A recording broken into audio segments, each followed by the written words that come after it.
नमस्कार मित्रांनो, मी काजल तुमचं स्वागत करते आमच्या स्टडी डायरीज यूट्यूब चॅनलमध्ये। तर विद्यार्थी मित्रांनो, पोलीस भरतीकरिता आपण एक संपूर्ण लेक्चर सीरीज चालू केली होती। मागील काही दिवसापूर्वी आपण गणित विषयामधील प्रत्येक टॉपिक डिस्कस केलेले आहेत। तुम्ही जर मागील लेक्चर बघितले नसतील तर नक्कीच बघा। मी तुम्हाला प्रत्येक व्हिडिओची लिंक डिस्क्रिप्शन बॉक्समध्ये देईल, तुम्ही त्या ठिकाणी जाऊन बघू शकता। विद्यार्थी मित्रांनो, तुम्ही जर पोलीस भरतीची प्रिपरेशन करत असाल ना तर तुम्ही आमच्या चॅनलला नक्कीच फॉलो करा, कारण की आम्ही रेग्युलरली पोलीस भरतीविषयी अपडेट्स तर टाकतच असतो, परंतु त्याचबरोबर पोलीस भरतीच्या पॉइंट ऑफ व्ह्यूने जे टॉपिक तुम्हाला अभ्यासणे आवश्यक आहे तर ते सर्व टॉपिक आपण कव्हर करत असतो। आणि विद्यार्थी मित्रांनो, इम्पॉर्टंट नोट्स देखील आम्ही तुम्हाला प्रोव्हाइड करत असतो, त्यामुळे रेग्युलरली आमच्या चॅनलला फॉलो करा। तर वळूया आपल्या आजच्या लेक्चरकडे। तर विद्यार्थी मित्रांनो, आजच्या लेक्चरमध्ये आपण पोलीस भरतीच्या सिलेबस मधील मराठी व्याकरण पूर्णपणे डिस्कस करणार आहोत। आपण मराठी व्याकरणामधील प्रत्येक इम्पॉर्टंट टॉपिक घेणार आहोत आणि त्या प्रत्येक टॉपिकचं विथ एक्झाम्पल देखील घेणार आहोत, जेणेकरून तुम्हाला समजण्यास सोपं जाईल की मराठी व्याकरणावरती तुम्हाला परीक्षेत कशा प्रकारे प्रश्नही विचारले जातात। तर विद्यार्थी मित्रांनो, आजच्या या एका लेक्चरमध्ये आपण संपूर्ण मराठी व्याकरण बघणार आहोत। तुम्ही कोणत्याही कॉम्पिटिटिव्ह एक्झामची प्रिपरेशन करत असाल तर तुमच्यासाठी हा व्हिडिओ लेक्चर अतिशय उपयुक्त ठरणार आहे। व्हिडिओ स्किप न करता शेवटपर्यंत नक्कीच बघा। तर सुरू करूया आपला आजचा व्हिडिओ लेक्चर। तर विद्यार्थी मित्रांनो, सर्वात पहिले आपण बघूया की मराठी या विषयाअंतर्गत कोणकोणत्या टॉपिकचा आपल्याला अभ्यास करायचा आहे। तर मराठी विषयामध्ये सर्वात पहिले आपल्याला शिकायचं आहे मराठी व्याकरण, आणि यामध्ये कोणकोणत्या गोष्टी येतात बघा की मराठी व्याकरणामध्ये आपल्याला सर्वात पहिले वाक्यरचना, त्यानंतर शब्दार्थ, प्रयोग, समास, समानार्थी शब्द, विरुद्धार्थी शब्द, आणि मग नंतर म्हणी, वाक्प्रचार, वाक्यात उपयोग, शब्दसंग्रह या सर्व टॉपिकचा आपल्याला अभ्यास करायचा आहे। आणि सगळ्यात शेवट आपण बघणार आहोत प्रसिद्ध पुस्तके आणि लेखक। तर हे सर्व टॉपिक आपण व्यवस्थितपणे बघणार आहोत। तर विद्यार्थी मित्रांनो, वळूया आपल्या पहिल्या टॉपिककडे। तर पहिल्या टॉपिकचं नाव आहे वाक्य, म्हणजेच की वाक्यरचना। वाक्याची रचना कशा प्रकारे झाली व्यवस्थितपणे लक्ष द्या। सर्वात पहिले आपण बघूया की वाक्य म्हणजे काय। तर या ठिकाणी बघा, तुम्हाला पूर्णपणे माहिती दिलेली आहे। प्रत्येक वाक्य शब्दाचे बनलेले असते। वाक्य म्हणजे अर्थपूर्ण शब्दाचा समूह होय। वाक्यात केवळ शब्दाची रचना करून अर्थपूर्ण शब्दाची रचना असावयास पाहिजे, तेव्हाच ते वाक्य होऊ शकते। वाक्याचा अर्थ स्पष्ट करण्याकरिता वाक्यात आलेल्या प्रत्येक शब्दाचा म्हणजेच की प्रत्येक दिलेल्या पदाचा परस्परांशी संबंध काय आहे हे कळणे महत्त्वाचे असते। त्यानंतर दिले की प्रत्येक वाक्यात कर्ता व क्रियापद हे महत्त्वपूर्ण भाग मानले जातात। जर क्रियापद सकर्मक असेल तर त्या वाक्यातील कर्म हे तिसरा महत्त्वाचा भाग मानला जातो। या तीन शब्दाबरोबर वाक्यामध्ये विशेषण, क्रियाविशेषण, शब्दयोगी अवयवे, उभयान्वी अवयवे, केवल प्रयोगी अवयवे आणि विधानपूरक इत्यादी शब्द येतात। वाक्यात येणारा प्रत्येक शब्दाचा परस्परांशी काहीतरी संबंध जोडलेला असतो आणि वाक्याच्या या शब्दाच्या संबंधातून आपल्याला वाक्याचा पूर्ण अर्थ कळतो। म्हणजेच सिंपली याचा अर्थ असा की ज्या वाक्यातून परिपूर्ण अर्थ निघतो तर त्यालाच वाक्य असे म्हणतात। आता आपण बघूया की वाक्याची रचना। तर वाक्यात येणारे शब्द कोणत्या क्रमाने यावेत याबाबत असा कोणताही नियम नाही, तथापि वाक्यातील शब्द विभक्तीच्या अनुक्रमाने यावेत व एखाद्या शब्दाशी निकट संबंध दर्शविणारे शब्द त्या शब्दाजवळच असावेत असा संकेत मात्र निश्चितच आहे। वाक्यातील शब्दांची रचना ही नियमांना धरून आहे। तर इथपर्यंत आपण बघितलं। आता या ठिकाणी बघा, खाली तुम्हाला काही वाक्याचे नियम दिलेले आहेत। तर पहिला आहे, कर्ता हा त्याच्या विशेषणासह वाक्यात सुरुवातीला आला पाहिजे। क्रियापद आणि क्रियेचे प्रकार दर्शविणारे शब्द हे आपल्या क्रियेविशेषणासह वाक्याच्या शेवटी आले पाहिजे। त्यानंतर दिले, कर्म किंवा वाक्यात कर्म नसेल तर विधानपूरक हे त्याच्या विशेषणासह वाक्याच्या मध्यभागी येते। वाक्यात उभयान्वी अवयवाचा उपयोग करण्यात आला असेल तर ते अवयव ज्या दोन शब्दांना किंवा वाक्यांना जोडते त्याच्या अनुषंगाने मध्यभागी आले पाहिजे। त्यानंतर शेवटचा नियम दिलाय, जर वाक्यात केवल प्रयोगी अवयव किंवा संबोधनाचा उपयोग करण्यात आला असेल तर ते वाक्याच्या सुरुवातीला आले पाहिजे। अशा प्रकारे वाक्याची रचना केली जाते। तर या ठिकाणी आपण पूर्णपणे बघितलेलं आहे की वाक्याची रचना ही कशा कशा पद्धतीने केली जाते। आता आपण बघूया पुढचा टॉपिक, म्हणजेच की वाक्याचे प्रकार किती असतात। तर मित्रांनो, वाक्याचे दोन प्रकार असतात। पहिला आहे अर्थावरून पडणारे प्रकार आणि दुसरा आहे स्वरूपावरून पडणारे प्रकार। तर सर्वात पहिले आपण जे अर्थावरून पडणारे प्रकार आहेत तर ते पूर्णपणे डिस्कस करूया। तर मित्रांनो, या ठिकाणी बघा, पहिला प्रकार आहे विधानार्थी वाक्य। आणि आता विधानार्थी वाक्य कशाला म्हणायचं की ज्या वाक्यात कर्त्याने केवळ विधान केलेले असते त्या वाक्याला विधानार्थी वाक्य असे म्हणतात। आता खाली तुम्हाला काही एक्झाम्पल्स दिलेले आहेत, उदाहरण दिलेत। मी आंबा खातो, गोपाल खूप काम करतो, ती पुस्तक वाचते, अशा पद्धतीने. तर या सर्व वाक्यांना काय म्हणायचं? विधानार्थी वाक्य. त्यानंतर दिलंय प्रश्नार्थी वाक्य. आता ज्या वाक्यामध्ये प्रश्न विचारला जातो त्याला प्रश्नार्थी वाक्य असे म्हणतात. तर या ठिकाणी बघा तुम्हाला स्पष्टपणे दिलंय की ज्या वाक्यात कर्त्याने प्रश्न विचारलेला असतो त्या वाक्याला प्रश्नार्थी वाक्य असे म्हणतात. कर्ता म्हणजे कोण? विचारणारा. तर याचे उदाहरण दिलेत. तू आंबा खाल्लास का? तू कोणते पुस्तक वाचतोस? कोण आहे तिकडे? अशा प्रकारे. आता आपण बघूया अर्थावरून पडणाऱ्या प्रकारमधील तिसरा प्रकार आणि तो म्हणजे उद्गारार्थी वाक्य. तर विद्यार्थी मित्रांनो, यामध्ये होतंय काय की ज्या वाक्यामध्ये कर्त्याने आपल्या मनात निर्माण झालेल्या भावनेचा उद्गार काढलेला असतो त्या वाक्याला उद्गारार्थी वाक्य असे म्हणतात. आता उद्गारार्थी वाक्य म्हणजे नेमकं काय? तर या ठिकाणी बघा खाली तुम्हाला 3 एक्झाम्पल्स दिलेले आहेत की अबब, केवढा मोठा हा साप. त्यानंतरचा दिलाय कोण ही गर्दी आणि त्यानंतर तिसरा एक्झाम्पल दिलाय की शाबास, UPSC पास झालास. अशा प्रकारच्या वाक्यांना उद्गारार्थी वाक्य असे म्हणतात आणि या चिन्हाला उद्गारवाचक चिन्ह असे म्हणतात. तर खाली एक टिप दिली की वरील प्रकारातील वाक्य होकारार्थी व नकारार्थी या दोन्ही प्रकारातून व्यक्त करता येते. आता आपण बघूया चौथा प्रकार म्हणजेच की होकारार्थी वाक्य. ज्या वाक्यामधून होकार दर्शविला जातो त्यास होकारार्थी वाक्य किंवा करणरूपी वाक्य असे म्हणतात. एक्झाम्पल्स दिलेत. मला अभ्यास करायला आवडते, रमेश जेवण करत आहे, मला STI ची परीक्षा पास व्हायची आहे. तर अशा प्रकारच्या वाक्यांना काय म्हणतात? होकारार्थी वाक्य. त्यानंतर पुढचा प्रकार आहे नकारार्थी वाक्य. नकारार्थी वाक्य म्हणजे काय की ज्या वाक्यामधून नकार दर्शविला जातो त्यास नकारार्थी वाक्य असे म्हणतात. एक्झाम्पल्स दिलेत. मी क्रिकेट खेळत नाही, मला कंटाळा आवडत नाही. त्यानंतर 6वा प्रकार आहे स्वार्थी वाक्य. म्हणजेच की ज्या वाक्यातील क्रियापदावरून केवळ काळाचा बोध होतो अशा वाक्यास स्वार्थी वाक्य असे म्हणतात. उदाहरण दिलेत. मी चहा पितो, मी चहा पिला, मी चहा पिणार. अशा प्रकारच्या वाक्यांना स्वार्थी वाक्य असे म्हणतात. त्यानंतर पुढचा प्रकार दिलाय आज्ञार्थी वाक्य. म्हणजेच काय की ज्या वाक्यामधून आज्ञा, आशीर्वाद, विनंती, उपदेश, प्रार्थना इत्यादी गोष्टींचा बोध होतो अशा वाक्यास आज्ञार्थी वाक्य असे म्हणतात. उदाहरण दिलेत. तो दरवाजा बंद कर. आता ही काय झाली? आज्ञा. त्यानंतरचं उदाहरण आहे देव तुझे भले करो. आता हे काय झाले? आशीर्वाद. कृपया शांत बसा. ही काय झाली? विनंती. देवा मला पास कर. ही झाली प्रार्थना. प्राणी मात्रावर दया कर. हा काय झाला? उपदेश.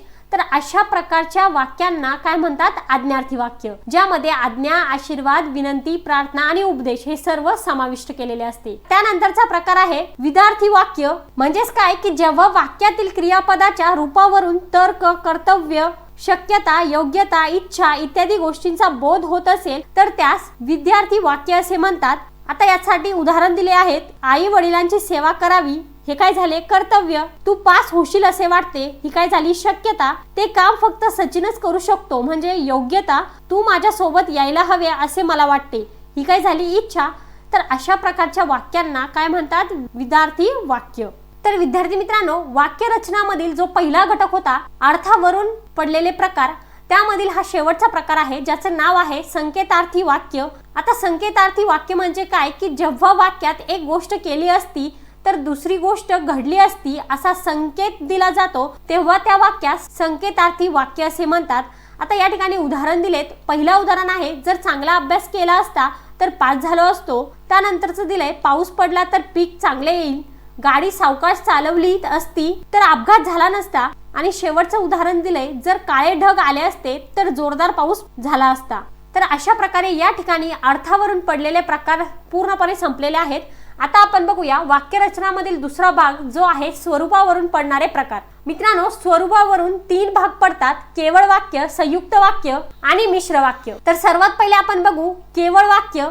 तर केवळ वाक्य कशाला म्हणतात की ज्या वाक्यामध्ये एकच उद्देश व एकच विधेय असते त्यास केवळ वाक्य किंवा शुद्ध वाक्य असे म्हणतात. आता यासाठी उदाहरण दिले आहेत. राम आंबा खातो, संदीप क्रिकेट खेळतो. हे काय झालेत? केवळ वाक्य. त्यानंतरचा प्रकार दिलाय संयुक्त वाक्य. संयुक्त वाक्य म्हणजे काय की जेव्हा वाक्यात 2 किंवा अधिक केवळ वाक्य ही प्रधान सूचक उभयान्वी अवयवांनी जोडलेली असतात तेव्हा त्यास संयुक्त वाक्य असे म्हणतात. उदाहरणार्थ विजा चमकू लागल्या आणि पावसाला सुरुवात झाली. आता या ठिकाणी हा जो आणि आहे तर तो काय आहे? उभयान्वी अवयव, बरोबर. त्यानंतरचा उदाहरण दिलंय भारतात कला पैसा आला आणि बेकरी वाढली. आता या ठिकाणी विजा चमकू लागल्या हा काय झाला? पहिलं वाक्य. त्यानंतर पावसाला सुरुवात झाली, हे काय झालं दुसरं वाक्य, आणि या शब्दाने पहिल्या आणि दुसऱ्या वाक्याला काय केलं जोडले आणि यालाच संयुक्त वाक्य असे म्हणतात. तिसरा प्रकार आहे मिश्र वाक्य. आणि मिश्र वाक्य म्हणजे नेमकं काय की जेव्हा वाक्यात एक प्रधान वाक्य आणि एक किंवा अधिक गौण वाक्य उभयान्वी अवयवाने जोडली जातात वाक्यास मिश्र वाक्य असे म्हणतात. म्हणजेच की एका वाक्यामध्ये एकापेक्षा जास्त वाक्य. तर या ठिकाणी बघा उदाहरण दिलेत, नोकरी मिळावी म्हणून तो शहरात आला, तो शहरात गेला म्हणून त्याला नोकरी मिळाली. आता पहिल्या वाक्यात देखील म्हणून या शब्दाने दोन वाक्यांना जोडलं, दुसऱ्यामध्ये देखील म्हणून या शब्दाने दोन वाक्यांना जोडले आणि तिसऱ्यामध्ये बघा की रोहित शर्मा चांगला खेळला म्हणून भारत जिंकला आणि सर्वांना आनंद झाला. आता तिसऱ्या वाक्यामध्ये म्हणून पण आहे आणि पण आहे. म्हणजेच की अशा प्रकारच्या वाक्यांना काय म्हणतात मित्रांनो, मिश्र वाक्य. तर इथपर्यंत आपण वाक्य आणि वाक्याची रचना पूर्णपणे बघितलेली आहेत. लक्षात ठेवा, वाक्याच्या प्रकाराचे दोन भाग पडतात, अर्थावरून पडलेले प्रकार आणि स्वरूपावरून पडलेले प्रकार. त्यानंतर आता आपण बघणार आहोत मराठी विषयातील दुसरा महत्त्वाचा टॉपिक, तो म्हणजे शब्दार्थ. मराठी शब्दार्थ अर्थ शब्दकोश. विद्यार्थी मित्रांनो, मराठी व्याकरणामध्ये जे शब्दार्थावर प्रश्न तुम्हाला विचारला जातो तर त्याचा अर्थ असा असतो की एका शब्दाचे अनेक अर्थ असतात. तर तशाच प्रकारे परीक्षेमध्ये तुम्हाला एक शब्द दिला जातो आणि त्या शब्दाचा योग्य अर्थ असणारा शब्द तुम्हाला शोधावा लागतो. तर या ठिकाणी बघा आपण भरपूर शब्दार्थ बघणार आहोत आणि असे शब्दार्थ घेणार आहोत जे तुम्हाला येणाऱ्या पुणे महानगरपालिका परीक्षेमध्ये विचारले जाऊ शकतात. तर या ठिकाणी बघा पहिला शब्द दिलाय एकमुखाने म्हणजे एका सुरात. त्यानंतर आहे शिरी डोक्यावर, जागवणे जागृत करणे, रणांगण युद्धभूमी, अलबत नक्कीच, करंटे दुर्दैवी, आपत्काळी संकटकाळी, सक्रिय क्रियाशील, सनंग विणलेले अखंड वस्त्र, यच्छयावत म्हणजेच काय सगळे आणि सर्व. त्यानंतर दिलंय कंबर कसणे म्हणजे काम करायला तयार होणे, शब्दांकित करणे म्हणजे शब्दात व्यक्त करणे, लाखाच्या म्हणजे कोटीच्या गप्पा. त्यानंतर दिलंय पासपोर्ट म्हणजे पारपत्र, एरझारा घालणे म्हणजे एजा करणे, व्हिसा म्हणजे परदेशात जाण्यासाठी परवानगीचा शिक्का असलेले पत्र, बॅरिस्टर म्हणजे वकील, कोट्याधिपती म्हणजे करोडपती, हरिहरी करत बसणे म्हणजे काही काम न करता नुसते बसून राहणे, रिहर्सल म्हणजे सराव करणे, क्रांती म्हणजे मोठा बदल, प्रभा म्हणजे तेज, झनी म्हणजे त्वरित, अमृतत्वाची फुले म्हणजे कायम टिकणारी फुले, डालून ठेवणे म्हणजेच की झाकून ठेवणे. अशा पद्धतीने अजून काही शब्दार्थ बघूया. त्यानंतर पुढचा शब्द दिलाय कुर्रेबाज म्हणजे ऐटबाज, कंठ फुटणे म्हणजे आवाज उमटणे, कोलाहल म्हणजे गोंधळ, खुमारी म्हणजे लज्जत, कानात प्राण आणून ऐकणे म्हणजे लक्षपूर्वक ऐकणे, साजिरा म्हणजे सुंदर, कलागत म्हणजे कारागिरी, पहाडी म्हणजे पावसाची सर, खेळगा म्हणजे खेळगडी, वलानी म्हणजे कपडे वाळत घालायची दोरी, बाळवती म्हणजे बाळाचे, अंथरूण म्हणजे पांघरूण आणि दुपटे. त्यानंतरचा शब्द आहे अक्राळ आणि अक्राळ या शब्दाचा अर्थ असा होतो विक्राळ रूप. त्यानंतरचा शब्द दिलाय जीवाची बाजी लावणे म्हणजे जीव धोक्यात घालणे, जीवाचा आकांत करणे म्हणजे खूप प्रयत्न करणे, निकाराचा प्रयत्न करणे म्हणजे कसोशीने प्रयत्न करणे, दुजा म्हणजे दुसरा, कनक म्हणजे सोने, भूषणे म्हणजे दागिने आणि अलंकार, अनुकूल म्हणजे अनुकूल, चिंतित फळ म्हणजे मनात ठरवलेले फळ, भजने म्हणजे चिंतन करणे, वाक बगार म्हणजे तरबेज, कोड्यात टाकणे म्हणजे पेचात टाकणे, कंठस्थ म्हणजे तोंडपाठ, धांदांत म्हणजे पूर्णपणे, बोचका म्हणजे गाठोडे, जीर्ण म्हणजे खूप जुना, स्मृती म्हणजे आठवण, कारवी म्हणजे वनस्पतीचे नाव, मेडी म्हणजे आखूड खांब, वासा म्हणजे घराच्या आड्यापासून वळचणी पर्यंत जोडलेला लाकडी दांडा. त्यानंतर पुढचा शब्दार्थ दिलाय ग्लानी येणे म्हणजे काय मरगळ येणे, 18 दारिद्र्य म्हणजेच कायम गरिबी, पांगणे म्हणजे विखुरणे, वर्दी म्हणजे निरोप, घाईत पडणे म्हणजे संकटात पडणे, गळवट म्हणजे काठोकाठ गळ्यापर्यंत, सुजल भरपूर पाणी असलेले, सुफल फळांनी समृद्ध, सस्य श्यामल पिकांनी हिरवीगार झालेली जमीन, मनावर मळब येणे, निरुत्साह वाटणे, दीक्षा कोवळे देठ, सादृश्य साम्य, सुफल फळांनी समृद्ध. मित्रांनो या ठिकाणी हे शब्दार्थ डबल झाले आहेत. आपण या शब्दापासून सुरुवात करूया. तर भांबावून जाणे म्हणजे गोंधळून जाणे, उकल होणे म्हणजे उलगडा होणे, रगात म्हणजे रक्त, ताट म्हणजे ज्वारी बाजरी यांचा धांडा. त्यानंतरचा शब्द दिलाय आळाशी आणि आळाशी या शब्दात अर्थ असा होतो कडब्याची पेंडी. आळा म्हणजे कडब्याची ताट एकत्र बांधण्यासाठी ओल्या ताटांची एकत्र केलेली दोरी. उलुशी म्हणजे लहानशी, संरचना म्हणजे ठेवण, नजाकतदार म्हणजे सुबक, आदिवास म्हणजे वस्ती, भगणे म्हणजे तुटणे मोडणे, निसर्ग नारायण म्हणजे निसर्गरूपी देव, तगणे म्हणजे टिकणे, क्षीण होणे म्हणजे कमकुवत होणे. अशाच प्रकारे अजून काही महत्त्वाचे शब्दार्थ मराठी व्याकरणामधील डिस्कस करूया। पुढचा शब्द दिलाय सुकाणू। याचा अर्थ असा होतो की नौका वळवता यावी यासाठी तिच्या मागच्या बाजूस पाण्यात असलेले साधन। शीड म्हणजे वारा अडवण्यासाठी नौकेवरती बांधलेले कापड। अग्रणी म्हणजे सर्वात पुढे। गतकर्म म्हणजे भूतकाळात केली गेलेली कामे। पांग फेडणे, उतराई होणे। ललाट रेषा, भाग्यरेषा। यत्न, प्रयत्न। गौरव, सन्मान। दाविती, दाखवतात। जाना, जाणून घ्या। सागर, समुद्र, सिंधू। उत्सव, समारंभ, सण, सोहळा, समारंभ। अडचण, समस्या। काळ, समय, वेळ। वेळ म्हणजे समय। यश म्हणजे सफलता। प्रवास म्हणजे सफर। आठवडा म्हणजे सप्ताह। गौरव म्हणजे सन्मान। घर म्हणजेच या शब्दाचा अर्थ असा होतो सदन। अविरत म्हणजे सतत, अखंड।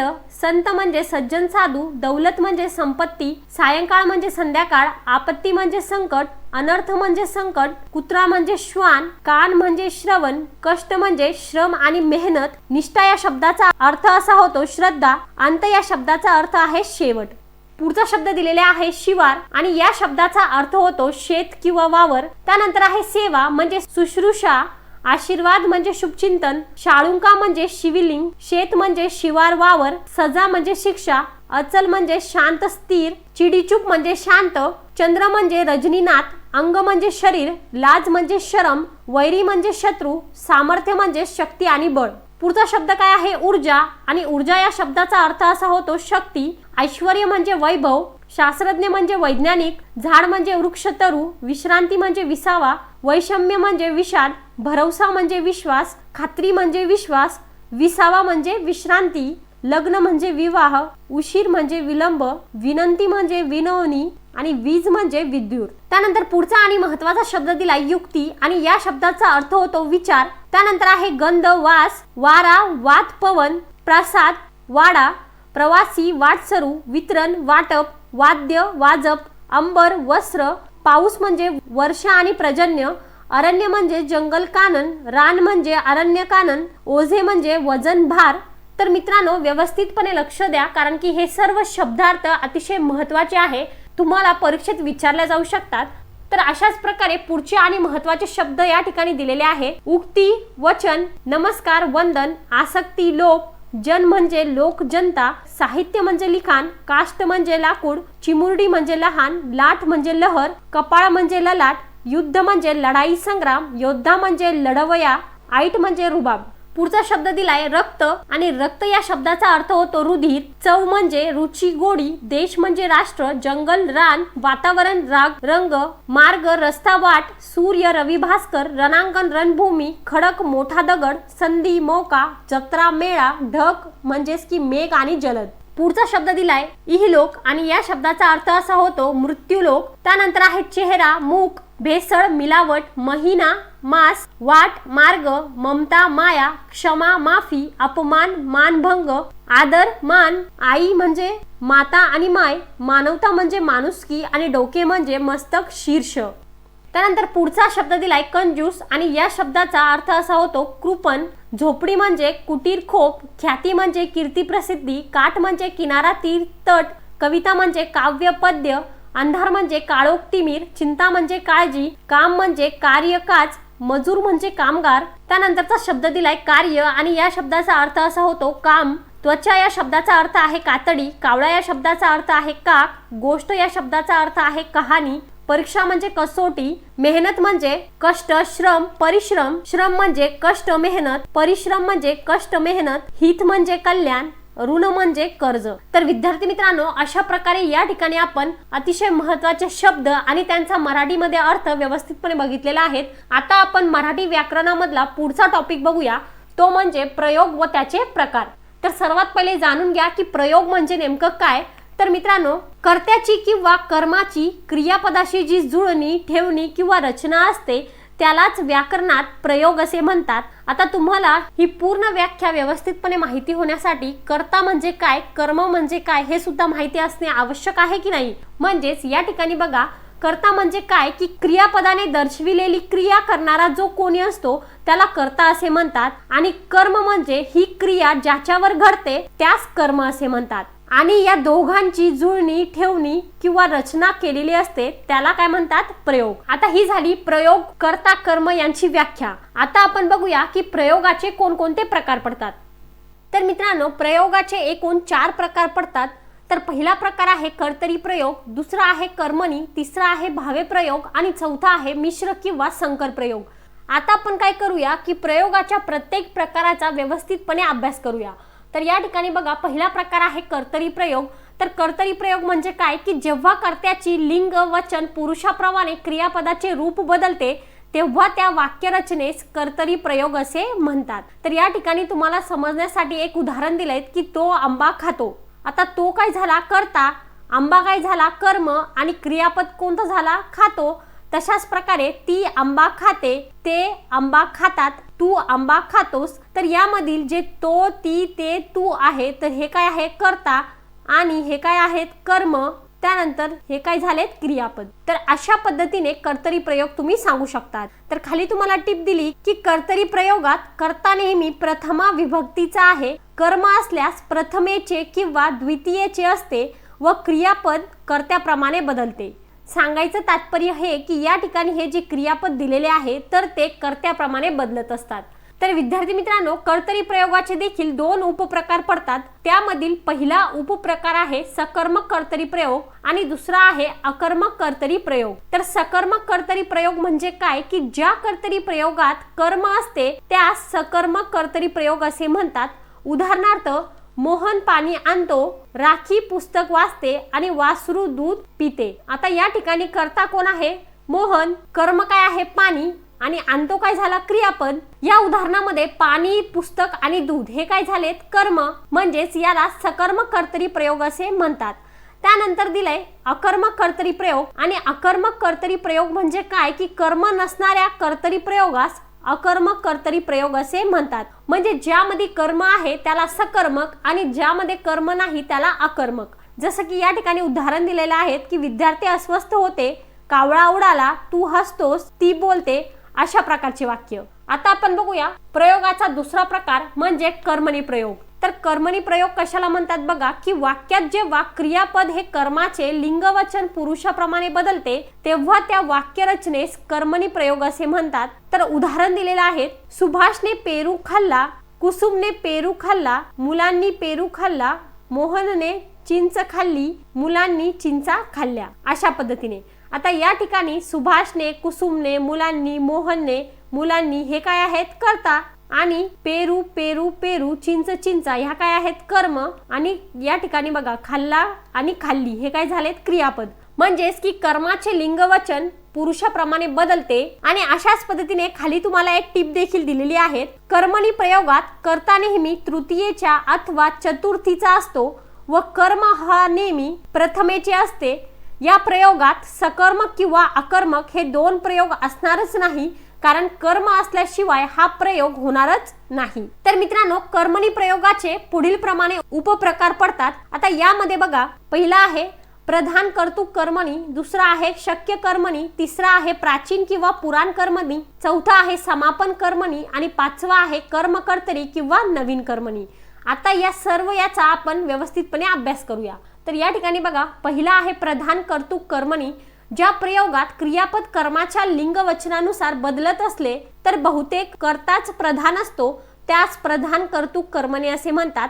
उदाहरण दिले तिने गाणे म्हटले, मला हा डोंगर चढवतो। पुढचा प्रकार आहे शक्य कर्मणी। ज्या वाक्यात क्रियापदाने शक्यता सुचवलेली असते त्यास शक्य कर्मणी प्रयोग असे म्हणतात। उदाहरणार्थ रामकडून काम करवते। पुढचा उपप्रकार दिलाय प्राचीन किंवा पुराण कर्मणी। प्राचीन मराठी काव्यात सकर्मक धातूला जे हा प्रत्यय लावून करीजे, बोलीजे, केजे, वनिजेले, देईजे अशी रूपे असतात त्यास प्राचीन किंवा पुराण कर्मणी असे म्हणतात। उदाहरणार्थ जो जो की जो परमार्थला हो, नळे इंद्रास असे बोलिले। म्हणजे ज्या सकर्मक धातूला जे हा प्रत्यय असेल त्याला प्राचीन किंवा पुराण कर्मणी असे म्हणतात। तर मित्रांनो कर्मणी प्रयोगाचा पुढचा उपप्रकार दिलाय समापन कर्मणी। ज्या संयुक्त क्रियापदाने क्रियेच्या समाप्तीला अर्थ सूचित केलेला असतो अशा प्रयोगाला समापन कर्मणी प्रयोग असे म्हणतात।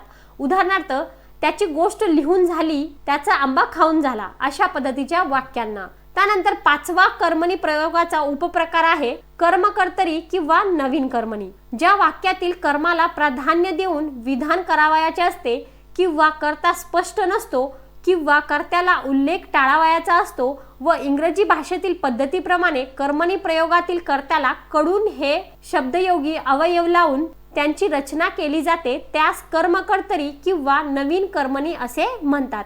आता उदाहरणार्थावरून तुम्हाला व्यवस्थितपणे समजेल। या ठिकाणी बघा, रावण रामाकडून मारला जातो, न्यायाधीशाकडून दंड आकारण्यात आला। म्हणजे ज्या पण वाक्यात कडून कडून या शब्दयोगी अवयव लावून रचना केली जाते त्याला काय म्हणायचं, कर्मकर्तरी किंवा नवीन कर्मणी।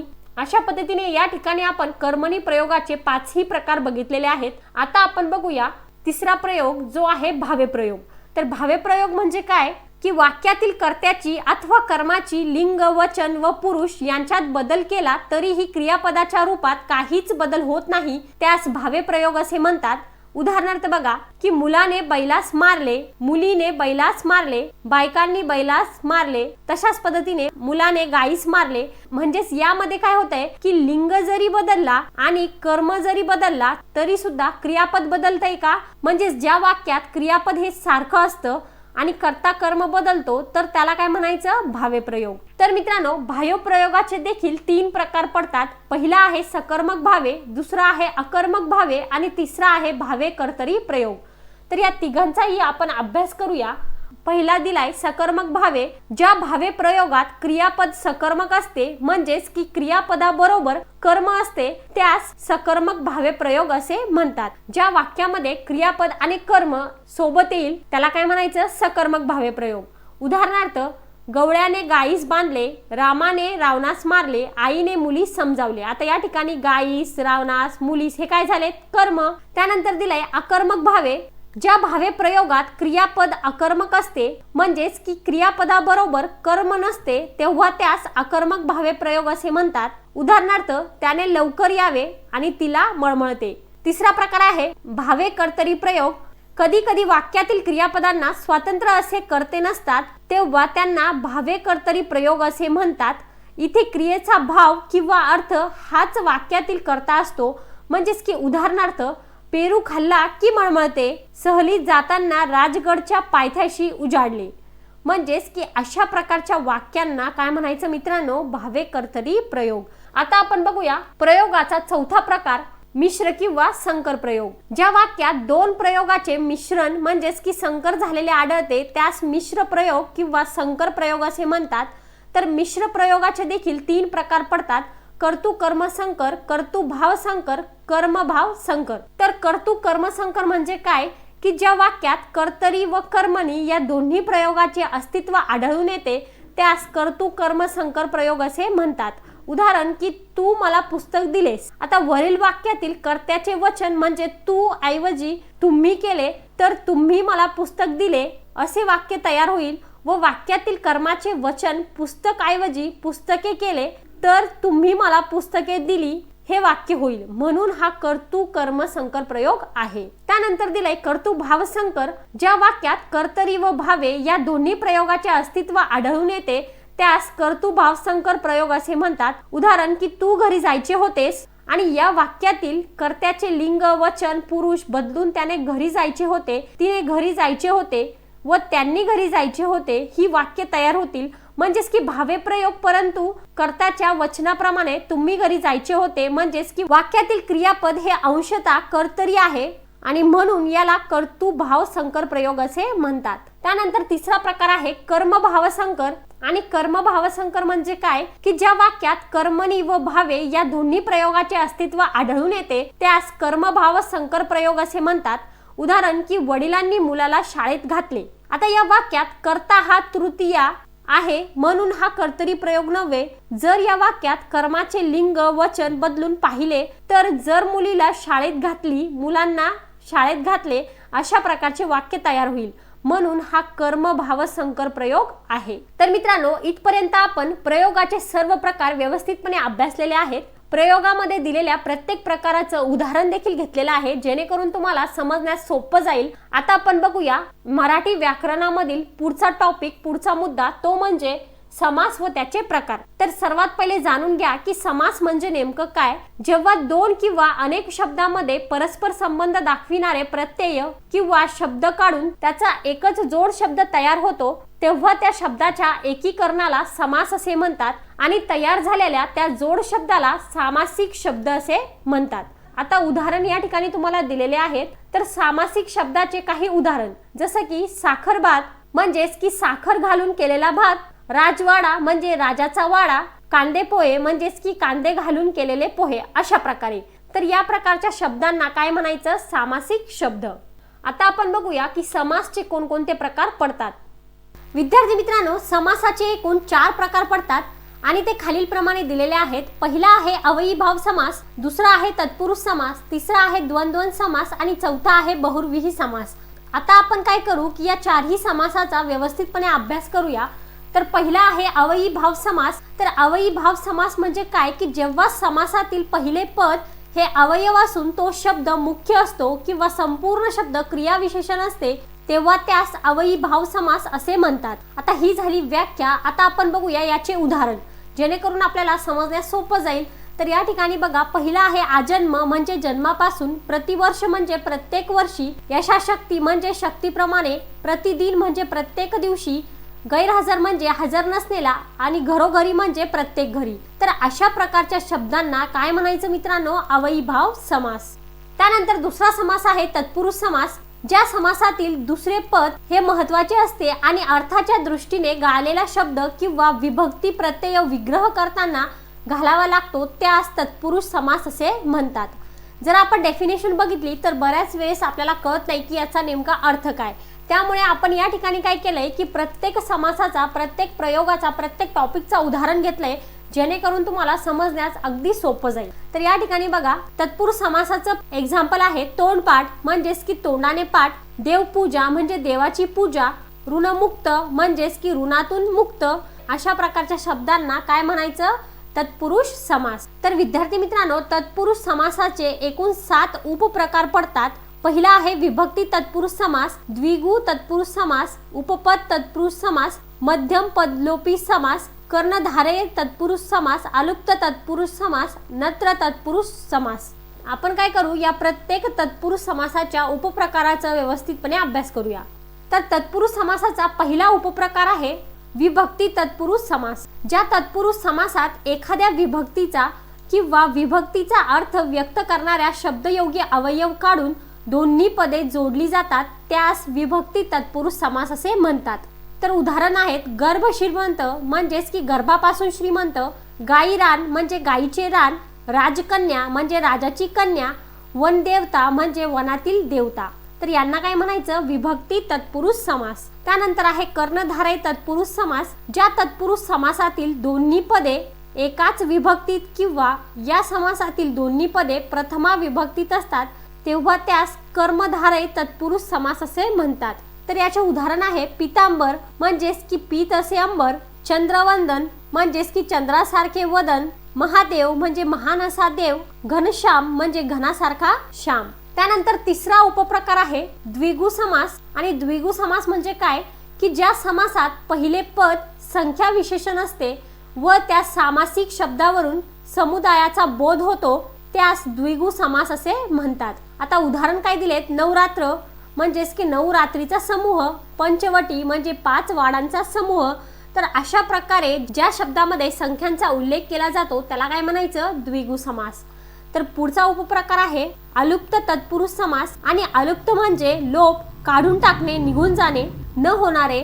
ज्या तत्पुरुष समासात पहिल्या पदाच्या विभक्ती प्रत्ययाचा लोप होत नाही त्यास अलुप्त तत्पुरुष समास असे म्हणतात। आता उदाहरण दिलेत अग्रेसर, युधिष्ठिर, कर्तरी प्रयोग, कर्मणी प्रयोग, यांना काय म्हणायचं, अलुप्त तत्पुरुष समास। त्यानंतरचा उपप्रकार आहे उपपद तत्पुरुष समास। ज्या तत्पुरुष समासातील दुसरे पद प्रधान असून ते धातू साथीचे असते त्याला उपपद तत्पुरुष समास असे म्हणतात। आणि यासाठी उदाहरण दिलेले आहेत। पहिला आहे ग्रंथकार म्हणजे करणारा, वंशज म्हणजे जन्मणारा, विहंग म्हणजे जाणारा आणि देशस्थ म्हणजे राहणारा। तर अशा प्रकारच्या शब्दांना काय म्हणायचं, उपपद तत्पुरुष समास। तर तर पुढचा उपप्रकार आहे नत्र तत्पुरुष समास। लक्षात ठेवा, हे सर्व आपण तत्पुरुष समासाचे उपप्रकार बघतोय। तर याचा अर्थ असा होतो की ज्या तत्पुरुष समासातील पहिले पद हे नकारार्थी असते त्यास नत्र तत्पुरुष समास असे म्हणतात। या शब्दातील पहिले पद अ, अन, न, ना, बे, नि, गैर यासारखी निषेध दर्शविणारी असतात। जसे की तुम्हाला या ठिकाणी उदाहरण दिले आहेत, अज्ञान, अनावधान, नापसंत, बेडर, गैरहजर, निरोगी आणि नपुंसक। तर या ठिकाणी व्यवस्थितपणे लक्ष द्या की अ, ना, बे, गै, नि आणि न यापासून सुरू होणाऱ्या शब्दांना काय म्हणायचं? नत्र तत्पुरुष समास। त्यानंतर तत्पुरुष समासाचा शेवटचा उपप्रकार आहे मध्यम पदलोपी समास। आणि कशाला म्हणतात बघा की ज्या समासामध्ये दोन शब्दांमधील विभक्ती प्रत्ययाशिवाय संबंध दाखविणाऱ्या शब्दांचा लोप झालेला असतो त्याला मध्यम पदलोपी समास असे म्हणतात। आणि याचं उदाहरण दिलंय साखर भात म्हणजेच की साखर घातलेला भात, चुलत भाऊ म्हणजे चुलत्याचा मुलगा म्हणून भाऊ, भोजन भाऊ म्हणजे भोजनापुरता भाऊ, घोडेस्वार म्हणजे घोड्यावर स्वार करणारा। तर अशा प्रकारच्या शब्दांना काय म्हणायचं? मध्यम पदलोपी समास। त्यानंतर आपला तिसरा समास आहे द्वंद्व समास। आणि द्वंद्व समास कशाला म्हणतात की ज्या समासातील दोन्हीही पदे सारखीच महत्त्वाची असतात त्यास द्वंद्व समास असे म्हणतात। आता ही झाली व्याख्या आणि उदाहरण जर तुम्ही बघितलं तर तुम्हाला व्यवस्थितपणे कळेल की या ठिकाणी बघा, पहिला आहे राम लक्ष्मण, ताट वाटी, विटी दांडू, धर्माधर्म आणि घरदार।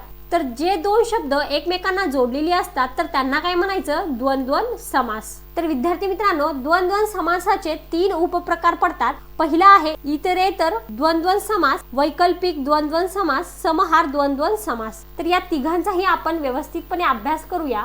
पहिला आहे इतरेतर द्वंद्व समास। तर ज्या समासाचा विग्रह करताना आणि या समुच्चय बोधक उभयान्वी अवयवाचा उपयोग करावा लागतो त्यास इतरेतर द्वंद्व समास असे म्हणतात। आणि उदाहरण दिलेत माता पिता म्हणजे माता आणि पिता, हरिहर म्हणजे हरी व हर। तर अशा प्रकारच्या शब्दांना काय म्हणायचं? इतरेतर द्वंद्व समास। त्यानंतर पुढचा प्रकार आहे वैकल्पिक द्वंद्व समास। ज्या समासाचा विग्रह करताना किंवा, अथवा, अगर या विकल्प दाखविणाऱ्या उभयान्वी अवयवांचा उपयोग करावा लागतो त्यास वैकल्पिक द्वंद्व समास असे म्हणतात। म्हणजेच उदाहरण दिलेत धर्माधर्म, धर्म किंवा अधर्म, न्यायान्याय म्हणजे न्याय किंवा अन्याय, 3-4 म्हणजे 3 किंवा 4। तर या ठिकाणी जो किंवा लिहिलेला आहे तर त्यांनी काय झालंय, दोन शब्द एकमेकांना जोडले गेले। तर अशा प्रकारच्या शब्दांना काय म्हणायचं? वैकल्पिक द्वंद्व समास। तर मित्रांनो, द्वंद्व समासाचा तिसरा आणि शेवटचा उपप्रकार आहे समहार द्वंद्व समास। आणि कशाला म्हणतात बघा की ज्या समासातील विग्रह करताना त्यातील 2 पदांच्या अर्थाशिवाय त्या जातीच्या इतर पदार्थाचाही समावेश असतो व त्याचा विग्रह करताना वगैरे, इत्यादी, आदी या शब्दांचा उपयोग होतो त्यास समाहार द्वंद्व समास असे म्हणतात। तर उदाहरण दिलेत अंथरूण पांघरूण म्हणजेच की अंथरूण पांघरुणासाठी लागणाऱ्या वस्तू व इतर कपडे, शेतीवाडी म्हणजे शेतीवाडी व इतर संपत्ती, पाप पुण्य म्हणजे पाप किंवा पुण्य, भाजीपाला म्हणजे भाजी आणि इतर पदार्थ। तर अशा प्रकारच्या शब्दांना काय म्हणायचं? समहार द्वंद्व समास। त्यानंतर समासाचा चौथा प्रकार आहे बहुर्विही समास। आणि बहुर्विही समास कशास म्हणतात बघा की ज्या समासातील दोन्हीही पदे महत्त्वाची नसून ही दोन्ही पदे मिळून तिसऱ्या गोष्टीचा जेव्हा बोध होतो त्यास बहुर्विही समास असे म्हणतात। तर उदाहरण दिलेत एक दंत म्हणजेच की एक आहे ज्याला दंत तो म्हणजे गणपती। त्यानंतर आहे नीलकंठ म्हणजे निळा आहे कंठ ज्याचा तो म्हणजे शंकर, जितेंद्रिय म्हणजेच की जिंकली आहे ज्याने इंद्रिय तो म्हणजे महावीर।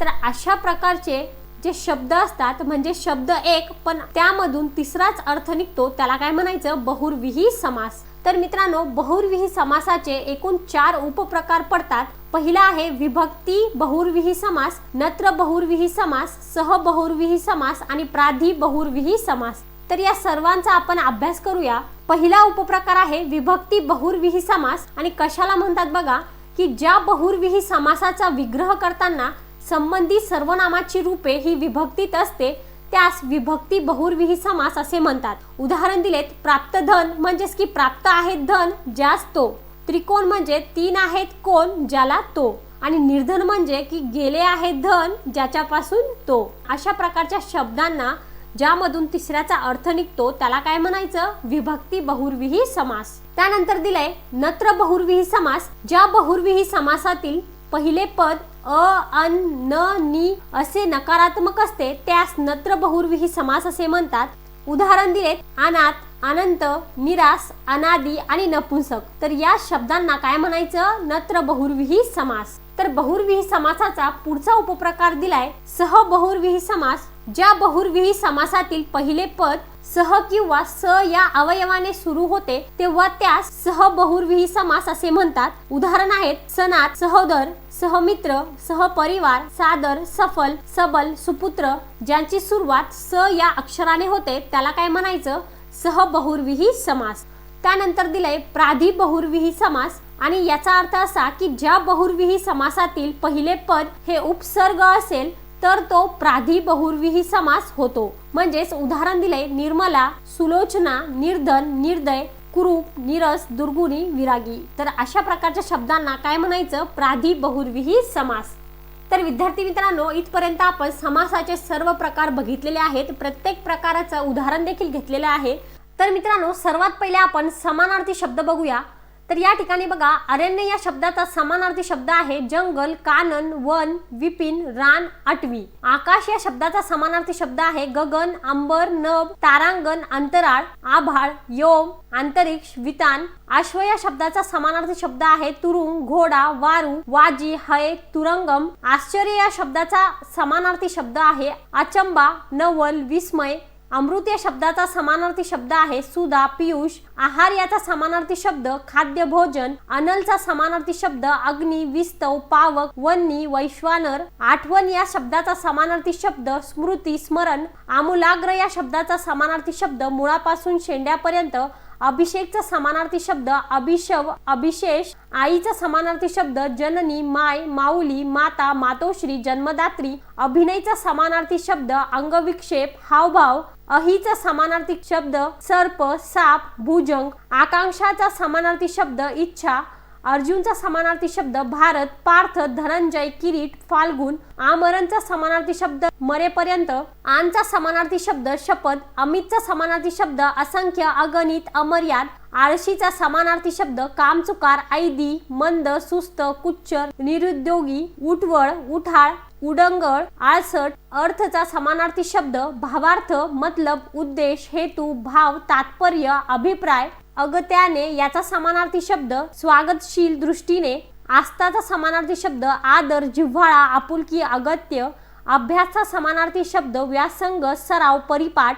ईश्वरचा समानार्थी शब्द परमेश्वर, प्रभू, देव, अलक, अलक्ष, आनंदघन, ईश. अवहेलनाचा समानार्थी शब्द अपमान, हेटाळणी, दुर्लक्ष. अंगणाचा समानार्थी शब्द स्त्री. अक्षमचा समानार्थी शब्द न संपणारा. इंद्रचा समानार्थी शब्द नाकेश, शक्र, देवेंद्र, पुरंदर, वासव, वर्जपानी, सहस्राक्ष. अस्तचा समानार्थी शब्द मावळणे, शेवट होणे. अभियानचा समानार्थी शब्द मोहीम. आनंदचा समानार्थी शब्द संतोष, हर्ष, प्रमोद, तोष, मोद. इंदूचा समानार्थी शब्द चंद्र, शशी, रजनीनाथ, सुधाकर, सोम. आणि कपाळचा समानार्थी शब्द ललाट, कपोल, निढळ, आलिक आणि भाल. त्यानंतर पुढचा आणि महत्वाचा शब्द दिलाय इच्छा आणि याचा समानार्थी शब्द आहे आशा, मनीषा, अपेक्षा, वासना, आकांक्षा, आरजू. उतारूचा समानार्थी शब्द प्रवासी, यात्रिक, यात्रेकरू. किरणचा समानार्थी शब्द कर, रश्मी, अंशु, मयूर. उदरनिर्वाहाचा समानार्थी शब्द चरितार्थ. कावळाचा समानार्थी शब्द काक, वायस, एकाक्ष, काऊ. उंटचा समानार्थी शब्द उष्टर, उष्ट्र. उपनयनचा समानार्थी शब्द मुंज. कृष्णचा समानार्थी शब्द कन्हैया, मुरलीधर, देवकी पुत्र, वासुदेव, कान्हा, मुरारी. विष्णूचा आठवा अवतार. ऊनचा समानार्थी शब्द लोकर, उर्ण. उत्कर्षचा समानार्थी शब्द वाढ, संपन्नता, भरभराट. ऐतोबाचा समानार्थी शब्द काम न करणारा. क्रीडाचा समानार्थी शब्द खेळ, मौज, मनोरंजन, क्रीडन, विहार, विलास. अंबरचा समानार्थी शब्द आकाश, नभ, आभाळ, गगन, अवकाश, अंतरिक्ष, अंतराळ, तारांगण. किंकरचा समानार्थी शब्द दास, सेवक, भृत्य, अनुचर. खूनचा समानार्थी शब्द चिन्ह, निशाणी, संकेत. कोकिळचा समानार्थी शब्द कोयल, कोकिल, पीक, कोगुळ. खचा समानार्थी शब्द पक्षी, द्विज, विहंग, शकुंत. खलचा समानार्थी शब्द नीच, दृष्ट, दुर्जन. काळोखचा समानार्थी शब्द अंधार, तिमिर, तम. खूनचा समानार्थी शब्द वध, हत्या. या ठिकाणी बघा न अशा प्रकारे आहे आणि या ठिकाणी अशा प्रकारे. तर जो पहिला खून आहे त्याचा समानार्थी शब्द काय आहे? चिन्ह, निशाणी. आणि दुसरा जो खून आहे त्याचा समानार्थी शब्द काय आहे? वध आणि हत्या. त्यानंतरचा शब्द दिलाय कृपण आणि याचा समानार्थी शब्द आहे कंजूष, हिमटा, कोमटा, चिक्कू, खंक. खचचा समानार्थी शब्द ढीक, थर, गंज, रास. कुरूपचा समानार्थी शब्द आकाररहित, बेडप, विद्रूप. गणपतीचा समानार्थी शब्द गणेश, गजानन, विघ्नहर्ता, गणराय, लंबोदर, चिंतामणी, एकदंत, वक्रतुंड, धरणीधर. खजिनाचा समानार्थी शब्द तिजोरी, भांडार, कोश, द्रव्यनिधी. कमळचा समानार्थी शब्द राजीव, पद्म, नलिनी, सरोज, पंकज, नीरज, अंबुज, अब्ज. गरजचा समानार्थी शब्द आवश्यकता, निकड, जरुरी. काळजीचा समानार्थी शब्द फिकीर, आस्था, चिंता, कळकळ. कासवचा समानार्थी शब्द कमट, कूर्म, कच्छ, कच्छप. गरुडचा समानार्थी शब्द खगेश्वर, खगेंद्र, वैनतेय, द्विजराज. डीलचा समानार्थी शब्द ऐट, दिमाग, रुबाब. गर्दीचा समानार्थी शब्द दाटी, खच आणि गर्दी. विद्यार्थी मित्रांनो, हे सर्व समानार्थी शब्द अतिशय महत्त्वाचे आहेत, तुम्हाला परीक्षेमध्ये विचारले जाऊ शकतात, त्यामुळे व्यवस्थितपणे लक्षात ठेवा. पुढचे समानार्थी शब्द दिलेत. ढग याचा समानार्थी शब्द आहे मेघ, घन, आर्द, पयोधर, जलद, अभ्र, अब्द. गौरवचा समानार्थी शब्द आहे अभिनंदन, सन्मान. गर्वचा समानार्थी शब्द आहे अहंकार. तलावचा समानार्थी शब्द तडाख, कासार, सरोवर, तटाक, सारस. घरचा समानार्थी शब्द भवन, सदन, ग्रह, निकेतन, आलय, निवास, धाम, गेह. ताकदचा समानार्थी शब्द शक्ती, बल. तोंडचा समानार्थी शब्द मुख, तुंड, आनंद, वदन. घासचा समानार्थी शब्द ग्रास, केवळ. तलवारचा समानार्थी शब्द शमशेर, खडक. जमीनचा समानार्थी शब्द भूमी, भुई, भू. त्वेषचे समानार्थी शब्द स्फुरण, आवेश. जरबचा समानार्थी शब्द धाक, दबदबा, दरारा, वचक, दहशत. तारुण्याचा समानार्थी शब्द जवानी, ज्वानी, यौवन. देहचा समानार्थी शब्द तन, शरीर, तनु, काया, वपू. जलचा समानार्थी शब्द पाणी, जीवन, नीर, उदक, सलील. दैत्याचा समानार्थी शब्द दानव, राक्षस, असुर. चांदणेचे समानार्थी शब्द चंद्रिका, ज्योत्स्ना, कौमुदी. देवचा समानार्थी शब्द परमेश्वर, ईश्वर, अमर, सूर, ईश. चौताळणेचा समानार्थी शब्द चिडणे, रागावणे. दूधचा समानार्थी शब्द क्षीर, दुग्ध, पय. चंद्राचा समानार्थी शब्द सुधाकर, हिमांशु, सुधांशु, शशी, इंदू, सोम. निशानाथ, रजनीनाथ, विदू, शशांक. त्यानंतर दिवसचा समानार्थी शब्द दिन, वासर, वार, अह. देऊळचा समानार्थी शब्द मंदिर, देवालय, राऊळ. धनुष्याचा समानार्थी शब्द धनु, चाप, कमटा, कोदंड, कारमुक. जीवनचा समानार्थी शब्द आयुष्य, पाणी, जल. धनचा समानार्थी शब्द द्रव्य, पैसा, संपदा, संपत्ती, दौलत.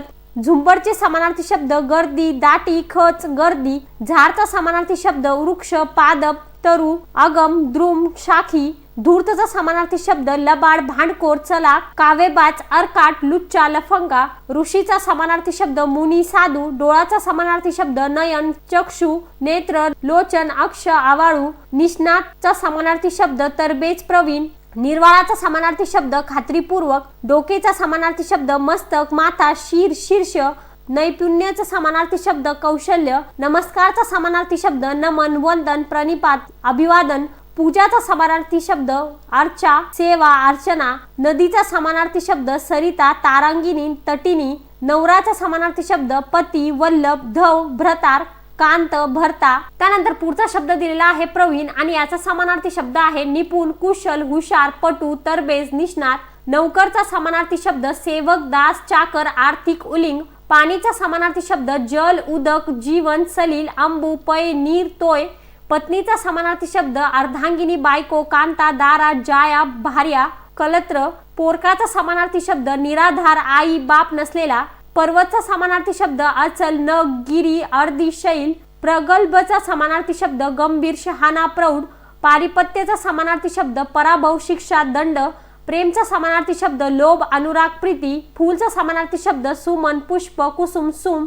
पोपरचा समानार्थी शब्द रावा, रागू, शुक. पृथ्वीचा समानार्थी शब्द धरती, धरणी, वसुंधरा, धरित्री, भू, भूमी, धरा, मही, क्षमा, रसा. बापचा समानार्थी शब्द जनक, वडील, तात, जन्मदाता, पिता.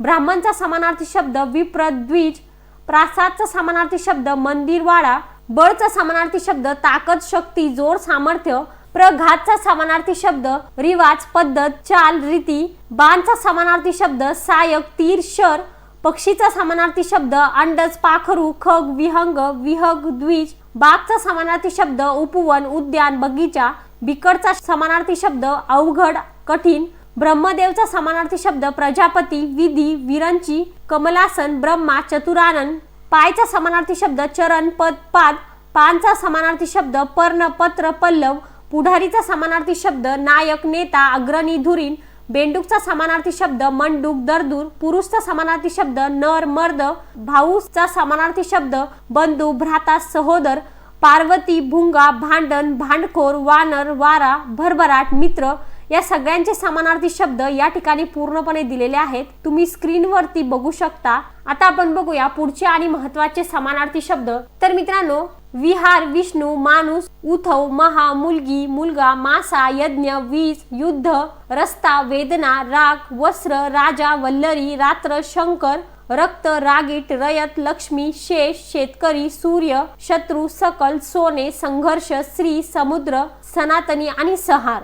तर या सर्व शब्दांचे समानार्थी शब्द आहेत भ्रमण सहल क्रीडा रमापती रमेश चक्रपाणी अच्युत केशव नारायण माधव मधुसूदन त्रिविक्रम वासुदेव पुरुषोत्तम ऋषिकेश पितांबर शेषशाही गोविंद श्रीपदी पद्मनाथ वराहवतार मानव मनुज मनुष्य भरती महान मोठा नंदिनी कन्या तनुजा सुता दुहिता आत्मजा तनया तनुज आत्मज तनय सूत पुत्र नंदन मत्स्यमीन होम मख याग बिजली तडी चपला विद्युत संग्राम लढाई संघर्ष रण समर। अशा प्रकारे या ठिकाणी तुम्ही सर्व समानार्थी शब्द बघू शकता। त्यानंतर बघा पुढचा समानार्थी शब्द दिला आहे हत्ती आणि याचा समानार्थी शब्द आहे नाग गज सारंग कुंजर। सह्याद्रीचा समानार्थी शब्द सह्यागिरी सह्याचल।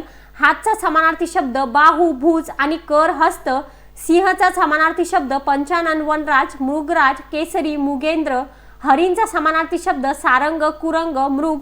सुंदरचा समानार्थी शब्द मनोहर अभिराम सुरेख रमणीय रम्य। हृदयचा समानार्थी शब्द अंतर अंतकरण हिरीत। होडीचा समानार्थी शब्द नौका नाव तर। सुरुवातचा समानार्थी शब्द प्रारंभ आरंभ आदी। हुशारचा समानार्थी शब्द चतुर चलाक तरबेज कसबी कालमतराश। सूर्याचा समानार्थी शब्द सविता भास्कर रवी मित्र आदित्य अर्क भानु दिनकर दिनमयी। पैशाचा समानार्थी शब्द दाम। हिरमोडचा समानार्थी शब्द विरस। आकाशवाणीचा समानार्थी शब्द नभोवाणी। अनुरक्ताचा समानार्थी शब्द प्रेमात पडलेली। कटीचा समानार्थी शब्द कंबर। पांथस्थचा समानार्थी शब्द वाटसरू। खळचा समानार्थी शब्द दुर्जन। तोडंबाचा समानार्थी शब्द दष्टपुष्ट लंबक तुळई। मिठीचा समानार्थी शब्द आवड। नवोढाचा समानार्थी शब्द नववधू। व्युत्पत्तीचा समानार्थी शब्द युगम। मक्षिकाचा समानार्थी शब्द माशी। वर्मचा समानार्थी शब्द रहस्य। दंभचा समानार्थी शब्द ढोंग।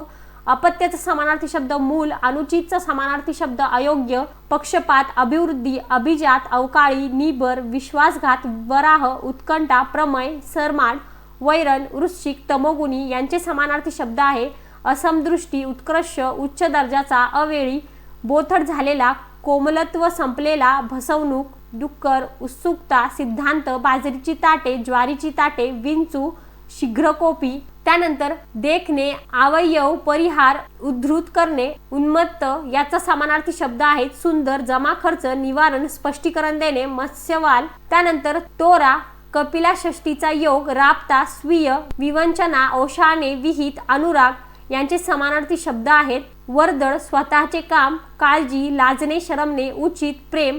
त्यानंतर आहे अहर्निशी जीव शिव भ्रतार गडणी कामिनी ललाटी फटकळ मिस्किल यांचे समानार्थी शब्द आहे रात्रंदिवस आत्मा परमात्रा नवरा मैत्रीण श्रीनारी कपाळी स्पष्टवक्तेपणा खोडकर। त्यानंतर आहे मनमुराद कांती हमकास मुखस्तंभ भाकड चतुराई मुबलक शिंगार ओहोटी भरती डकविणे अम्लान पिकलपान यांचे समानार्थी शब्द आहेत मनसोक्त सतेज त्वचा खात्रीने गप्प राहणारा दूध न देणारे हुशारी पुष्कळ साज शृंगार मागे जाणे पुढे जाणे चिकटविणे शुद्ध आणि वृद्धत्व। तर हे सर्व समानार्थी शब्द अति महत्त्वाचे होते। आता आपण बघूया मराठी व्याकरणामधील पुढचा टॉपिक तो म्हणजे विरुद्धार्थी शब्द। तर पहिला शब्द आहे अनाथ आणि याचा विरुद्धार्थी शब्द आहे सनाथ. अनुकूलचा विरुद्धार्थी शब्द प्रतिकूल. तशाच प्रकारे अब्रू, अग्रज, अवजड, अवघड यांचे समानार्थी शब्द आहे बेअब्रू, अनुज, हलके, सुलभ, सोपे. अल्लडचा शब्द पोक्त, अर्थपूर्ण, निरर्थक, अनुरूप, विजोड. अध्ययन, अध्यापन, आकाश, पातळ, अमावास्या, पौर्णिमा, आदर, अनादर, आरोहण, अवरोहण, आगंतुक, आमंत्रित, आवडता, ना आवडता, आपुलकी, दुरावा, आस्तिक, नास्तिक, आळशी, उद्योगी, आनंद, दुःख, आळस, उत्साह, आगमन, निर्गमन, आस्था, अनास्था, आशीर्वाद, शाप, आत, बाहेर, आयात, निर्यात, कनिष्ठ, वरिष्ठ, कळस, पायरी, पाया, कर्कश, मंजूळ, काटकसर, उधळपट्टी, किमान, कमाल, कोमल, कठोर, कृपण, उदार, कृतज्ञ, कृतघ्न, कृपा, अवकृपा, कच्चा, पक्का, कृष्ण, धवल, काळोख आणि प्रकाश. त्यानंतर पुढचे विरुद्धार्थी शब्द दिलेत. अर्वाचीन याचा विरुद्धार्थी शब्द आहे प्राचीन. अभिमान, दुर्भिमान, असाध्य, साध्य, अव्यक्त, व्यक्त, अतिवृष्टी, अवर्षण, अमृत, विष, अलीकडे, पलीकडे, आवंक, जावक, आरोग्य, अनारोग्य, आवृत, अनावृत्त, इकडे, तिकडे, इष्ट, अनिष्ट, इहलोक, परलोक, इमान, बेईमान, इलाज, नाईलाज, इमानी, बेमानी, उगवणे, मावळणे, उधळ्या, कंजूस, उच्च, नीच, नीच, उजवा, डावा, उपयोगी, निरुपयोगी, उपद्रवी, निरुपद्रवी, उपाय, निरुपाय, उत्तीर्ण, अनुत्तीर्ण, उपस्थित, अनुपस्थित, उचित, अनुचित, गुण, अवगुण, गच्च, सैल, विरळ, गतकाल, भविष्यकाळ, गुरु, शिष्य, घट्ट, सैल, पातळ, घनदाट, विरळ, चढळ, उतरण, चांगले, वाईट, चूक, बरोबर, चोर, साव, चव, बेचव आणि चपळ, मंद. मित्रांनो, हे सर्व काय आहेत? एकमेकांचे विरुद्धार्थी शब्द. आता पुढचा शब्द दिलाय आदी आणि याचा विरुद्धार्थी शब्द आहे अंत. तशाच प्रकारे आजी या शब्दाचा विरुद्धार्थी शब्द आहे माझी.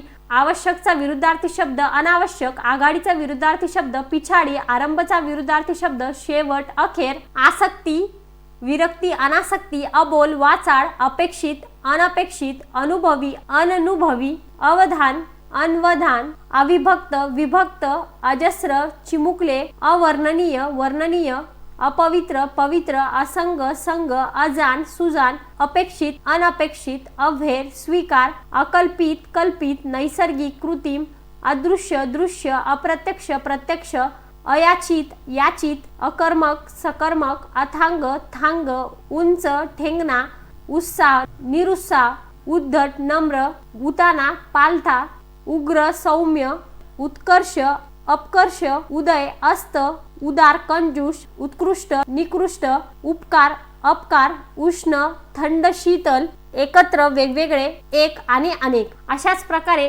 अतिशय महत्त्वाचे असे विरुद्धार्थी शब्द बघूया. तर मित्रांनो, पुढचा शब्द दिलाय काळा आणि याचा विरुद्धार्थी शब्द आहे पांढरा.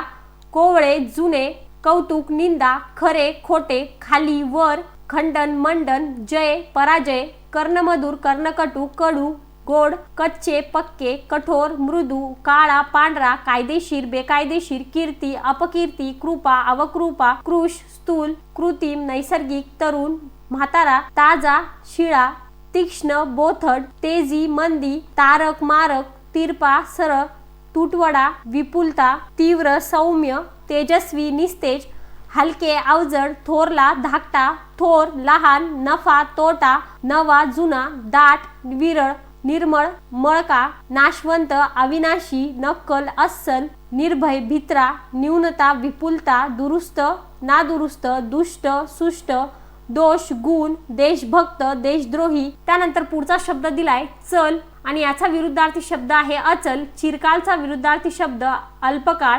चंचलचा विरुद्धार्थी शब्द स्थिर. जन्मचा विरुद्धार्थी शब्द मृत्यू. जलदचा विरुद्धार्थी शब्द सावकाश, हळू. एकमतचा विरुद्धार्थी शब्द दुमत. औरस, अनौरस, ग्राह्य, अग्राह्य, खिन्न, प्रसन्न, खोल, उथळ, खरेदी, विक्री, खात्री, संशय, गंभीर, अवखळ, ग्रामीण, शहरी, गोरा, काळा, गुळगुळीत, खडबडीत, गरीब, श्रीमंत, धनाढ्य, दरिद्री, धिक्कार, स्वीकार, धनी, चाकर, धूर्त, भोळा, नर, नारी, नकार, होकार, नापास, पास, निष्काम, सकाम, नीती, अनीती, न्याय, अन्याय, निरोगी, रोगी, नियंत्रित, अनियंत्रित, फायदा, तोटा, बेरीज, वजाबाकी, नम्रता, उद्धटपणा, बलवान, दुर्बल, बुद्धिमान, मठ्ठ, भरभराट, रास, भरती, ओहोटी, भाग्यवान, भाग्यहीन, निर्भसना, स्तुती, पाप, पुण्य, पारदर्शक, अपारदर्शक, पुढे, मागे. त्यानंतरचा शब्द आहे ऐलतीर आणि याचा विरुद्धार्थी शब्द आहे पैलतीर.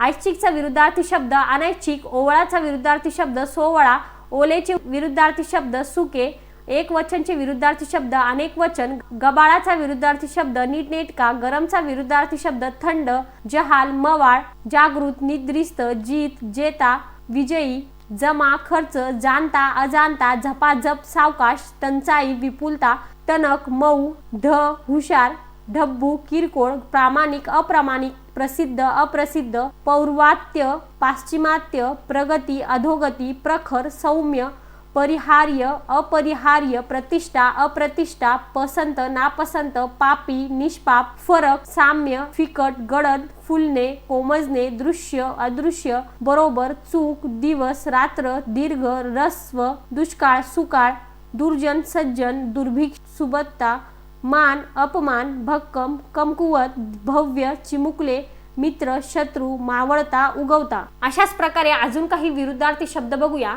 तर मित्रांनो, या ठिकाणी बघा तुम्हाला भरपूर विरुद्धार्थी शब्द दिलेले आहेत आणि आजच्या लेक्चरमध्ये आपण अशाच प्रकारचे विरुद्धार्थी शब्द घेणार आहोत जे तुम्हाला परीक्षेमध्ये विचारले जाऊ शकतात. या ठिकाणी बघा विरुद्धार्थी शब्द दिलाय देव, दानव, दूर, जवळ, धनवान, निर्धर, धर्म, अधर्म, धीट, भित्रा, यश, अपयश, येथे, तेथे, मर्द, नामर्द, मलूल, टवटवीत, मनोरंजन, कंटाळवाणे, विवेक, अविवेक, मर्त्य, अमर्त्य, मंजूळ, कर्कश, योग्य, अयोग्य, रणशूर, रणभीरू, राग, लोभ, राजमार्ग, आडमार्ग, रिकामा, भरलेला, रुंद, अरुंद, रुचकर, बेचव, रस्व, दीर्घ, रुकार, होकार, नकार, राब, रंक, रेलचेल, टंचाई, रखरखीत, सौम्य, लौकिक, दुर्लौकिक, लक्ष, दुर्लक्ष, लोभी, निर्लोभी, लघु, गुरु, वैयक्तिक, सार्वजनिक, विशाल, छोटे, स्तुती, निंदा, स्थूल, कुश, स्वकीय, परकीय, सन्मार्ग, कुमार्ग, सम, विषम, सरळ,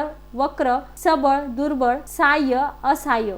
त्यानंतर पुढचा शब्द दिलाय प्रिय आणि याचा विरुद्धार्थी शब्द आहे अप्रिय. त्यानंतर पूर्णांक या शब्दाचा विरुद्धार्थी शब्द आहे अपूर्णांक, प्रकट या शब्दाचा विरुद्धार्थी शब्द अप्रकट, प्रमाण या शब्दाचा विरुद्धार्थी शब्द अप्रमाण, भंगचा विरुद्धार्थी शब्द अभंग, विधायकचा विरुद्धार्थी शब्द विघातक, विभक्तचा विरुद्धार्थी शब्द एकत्र, वद्यचा विरुद्धार्थी शब्द निंद्य, वरिष्ठ, कनिष्ठ, वियोग, संयोग, सुबोध, दुर्बोध, वेद, निर्वेद, विनाशी, अविनाशी, हर्ष, खेद, विकास, रास, विश्वास, अविश्वास, विवाद, निर्विवाद, विसंवाद, सुसंवाद, प्रगती, अधोगती, शहाणा, मूर्ख, शीतल, तप्त, शुभशकुन, अपशकुन, शूर, भित्रा, शुक्ल पक्ष, कृष्ण पक्ष, अनासक्ती, आसक्ती, स्वार्थ, परमार्थ, शुद्ध पक्ष, वद्य पक्ष, शीघ्र, मंद, श्रीमंती, गरीब, श्वास, निश्वास, श्रेष्ठ, कनिष्ठ, सार्थ, निरर्थ, सदय, निर्दय, सजातीय, विजातीय, सतेज, निस्तेज, सुशिक्षित, अशिक्षित, स्वर्ग, नरक, स्वातंत्र्य, पारतंत्र्य, स्मृती, विस्मृती. त्यानंतर पुढचा शब्द दिलाय आपला आणि याचा विरुद्धार्थी शब्द आहे परका, माहेरचा विरुद्धार्थी शब्द सासर, मालकचा विरुद्धार्थी शब्द नौकर, माझीचा विरुद्धार्थी शब्द आजी, येणेचा विरुद्धार्थी शब्द जाणे, श्रुतचा विरुद्धार्थी शब्द अश्रुत, श्लेषचे विरुद्धार्थी शब्द अश्लेष, सुलभचे विरुद्धार्थी शब्द दुर्लभ, सुरूपचा विरुद्धार्थी शब्द कुरूप, सूरचा विरुद्धार्थी शब्द असुर, साम्यचा विरुद्धार्थी शब्द भेद, सुबक, बेडक, सकर्मक, आकर्मक, सकुंचित, व्यापक, सगुण, निर्गुण, सचेतन, अचेतन, सदाचार, दुराचार, सजीव, निर्जीव, सद्गती, दुर्गती, सद्वा, विधवा, सुकर, दुष्कर, सुकाळ, दुष्काळ, सुगम, दुर्गम, सुरेल, बेसूर, अनुज, अग्रज, कृपण, उदार, सुविख्यात, कुविख्यात, क्षम्य, अक्षम्य, सुविचार, कुविचार, सुज्ञ, अज्ञ, सोय, गैरसोय, हितकारक, अहितकारक, हार, जीत, हानी, लाभ, होकार, नकार, क्षणिक, चिरकाळ, ज्ञात, अज्ञात, ज्ञान, अज्ञान, आपला, परका. तर विद्यार्थी मित्रांनो, अशा प्रकारे या ठिकाणी आपण समानार्थी शब्द आणि विरुद्धार्थी शब्द दोन्ही देखील बघितलेले आहेत. आता आपण बघूया मराठी व्याकरणामधील पुढचा भाग, तो म्हणजे वाक्प्रचार. तर मित्रांनो, सर्वात पहिले जाणून घ्या की वाक्प्रचार म्हणजे नेमकं काय. होणाऱ्या अर्थापेक्षा भिन्न व विशिष्ट अर्थाने रूढ होऊन बसलेल्या शब्दसमूहाला वाक्प्रचार असे म्हणतात. यालाच कोणी वाक संप्रदाय असेही म्हणतात. वाक्प्रचार हा शब्दसमूह असतो व तो वाक्यात जसाच्या तसा वापरला जातो. वाक्प्रचाराच्या शेवटी शक्यतो क्रियापद असते आणि अशा क्रियापदात मात्र काळानुसार बदल केले जातात आणि म्हणीच्या शेवटी शक्यतो क्रियापद नसते. तर हे सर्व पॉइंट्स तुम्ही लक्षात ठेवा. आता या ठिकाणी बघा, पहिला वाक्प्रचार दिलाय सर्वस्व पणाला लावणे म्हणजेच की सर्व शक्य मार्गाचा अवलंब करणे, साखर पेरणे म्हणजे गोड गोड बोलून आपलेसे करणे, सामोरे जाणे म्हणजे बिगड्या छातीने संकटास तोंड देणे, साक्षर होणे म्हणजे लिहिता वाचता येणे, साक्षात्कार होणे म्हणजे आत्मिक ज्ञान प्राप्त होणे, खरेखुरे स्वरूप कळणे, सुताने स्वर्गाला जाणे म्हणजेच की थोडा सुगावा लागताच संपूर्ण गोष्टीचे स्वरूप तर्काने जाणण्याचा प्रयत्न करणे, सुतोवाच करणे म्हणजे पुढे घडणाऱ्या गोष्टींची प्रस्तावना करणे, सोन्याचे दिवस येणे म्हणजे अतिशय चांगले दिवस येणे, संधान बांधणे म्हणजे जवळीक निर्माण करणे, संभ्रमात पडणे म्हणजे गोंधळात पडणे, स्वप्न भंगणे म्हणजे मनातील विचार कृतीत न येणे, स्वर्ग दोन बोटे उरणे म्हणजे आनंदाने गर्वाने अतिशय फुगून जाणे, हट्टाला पेटणे म्हणजे मुळीच हट्ट न सोडणे, हमरी तुमरीवर येणे जोराने भांडू लागणे, हरभऱ्याच्या झाडावर चढविणे म्हणजे खोटी स्तुती करून मोठेपणा देणे, हसता हसता पुरेवाट होणे म्हणजे अनावर हसू येणे, हस्तगत करणे म्हणजे ताब्यात घेणे, हातपाय गळणे म्हणजे धीर सुटणे, हाताचा मळ असणे म्हणजे सहज शक्य असणे, हात ओला होणे म्हणजे फायदा होणे, हात टेकणे म्हणजे नाईलाज झाल्याने माघार घेणे, हात देणे म्हणजे मदत करणे, हात मारणे म्हणजे ताव मारणे, भरपूर खाणे, हात खाणे म्हणजे धास्ती घेणे, हात चोळणे म्हणजे चरफडणे, हातावर तुरी देणे म्हणजे डोळ्यां देखत फसवून निसटून जाणे, हात हलवत परत येणे म्हणजे काम न होता परत येणे. त्यानंतरचा वाक्प्रचार दिलाय हात झाडून मोकळे होणे म्हणजेच की जबाबदारी झटकणे किंवा जबाबदारी टाळून मोकळे होणे, हातपाया पडणे म्हणजे गयावया करणे, हातात कंकण बांधणे म्हणजे प्रतिज्ञा करणे, हाताला हात लावणे म्हणजे थोडी देखील मेहनत न घेता फुकटचे श्रेय घेणे, हातावर शीर घेणे म्हणजे जीवावर उदार होणे किंवा प्राणांचीही पर्वा न करणे, हात धुवून पाठीस लागणे म्हणजे चिकाटीने एखाद्या गोष्टीच्या मागे लागणे, हूल देणे म्हणजे चकवणे, पोटात ब्रह्मराक्षस सुटणे म्हणजे खूप खावेसे वाटणे, प्रश्नांची सरबत्ती करणे, एकसारखे प्रश्न विचारणे, प्राण कानात गोळा करणे, ऐकण्यासाठी अतिशय उत्सुक होणे, प्राणावर उदार होणे, जीवाची पर्वा न करणे, फाटे फोडणे, उगाच अडचणी निर्माण करणे, फुटाण्यासारखे उडणे म्हणजे झटकन राग येणे, बट्ट्याबोळ होणे म्हणजे विचका होणे, बभ्रा करणे म्हणजे बोभाटा करणे, सगळीकडे प्रसिद्ध करणे, 12 वाजणे म्हणजे पूर्ण नाश होणे, बादरायण संबंध असणे म्हणजे ओढून ताणून लावलेला संबंध असणे, बत्तीशी रंगवणे म्हणजे जोराने थोबाडात मारणे, बुचकळ्यात पडणे म्हणजे गोंधळून जाणे, बेत हाणून पाडणे म्हणजे बेत सिद्धीला जाऊ न देणे, बोचणी लागणे एखादी गोष्ट मनाला लागून राहणे, बोटावर नाचविणे म्हणजे आपल्या इच्छेप्रमाणे दुसऱ्याला वागायला लावणे, बोल लावणे म्हणजे दोष देणे, बोळ्याने दूध पिणे म्हणजे बुद्धिहीन असणे, बोला फुलाला गाठ पडणे म्हणजे दोन गोष्टींची सहजासहजी एक वेळ जमून येणे, भगीरथ प्रयत्न करणे म्हणजे चिकाटीने प्रयत्न करणे, भान नसणे म्हणजे जाणीव नसणे, भारून टाकणे म्हणजे पूर्णपणे मोहून टाकणे, मनात मांडे खाणे म्हणजे व्यर्थ मनोराज्य करणे. तर मित्रांनो, अशाच प्रकारचे अजून काही महत्त्वाचे वाक्प्रचार डिस्कस करूया. पुढचे वाक्प्रचार आहेत मान ताठ ठेवणे म्हणजेच की स्वाभिमानाने वागणे, माशा मारणे म्हणजे कोणताही उद्योग न करणे, मिशीवर ताव मारणे, बढाई मारणे, मधून विस्तव न जाणे, अतिशय वैर असणे, मूग गिळणे, उत्तर न देता गप्प राहणे, मधाचे बोट लावणे, आशा दाखवणे, मनात घर करणे, मनात कायमचे राहणे, मन मोकळे करणे, सुख दुःखाच्या गोष्टी बोलून दाखविणे, मनाने घेणे, मनात पक्का विचार करणे, मन साशंक होणे म्हणजे मनात संशय वाटू लागणे, मनावर ठसणे म्हणजे मनावर जोरदारपणे बिंबणे, मशागत करणे, मेहनत करून निगा राखणे, मात्रा चालणे, योग्य परिणाम होणे, रक्ताचे पाणी करणे, अतिशय मेहनत करणे, राईचा पर्वत करणे, क्षुल्लक गोष्टीला उगाच मोठे स्वरूप देणे, राख होणे, पूर्णपणे नष्ट होणे, राब राब राबणे, सतत खूप मेहनत करणे, राम नसणे, अर्थ नसणे, राम म्हणणे, शेवट होणे, मृत्यू होणे, लष्कराच्या भाकऱ्या भाजणे म्हणजे दुसऱ्यांच्या उठाठेवी करणे, लहान तोंडी मोठा घास घेणे, आपणास न शोभेल अशा प्रकारे वरचढपणा दाखविणे, लक्ष वेधून घेणे, लक्ष ओढून घेणे,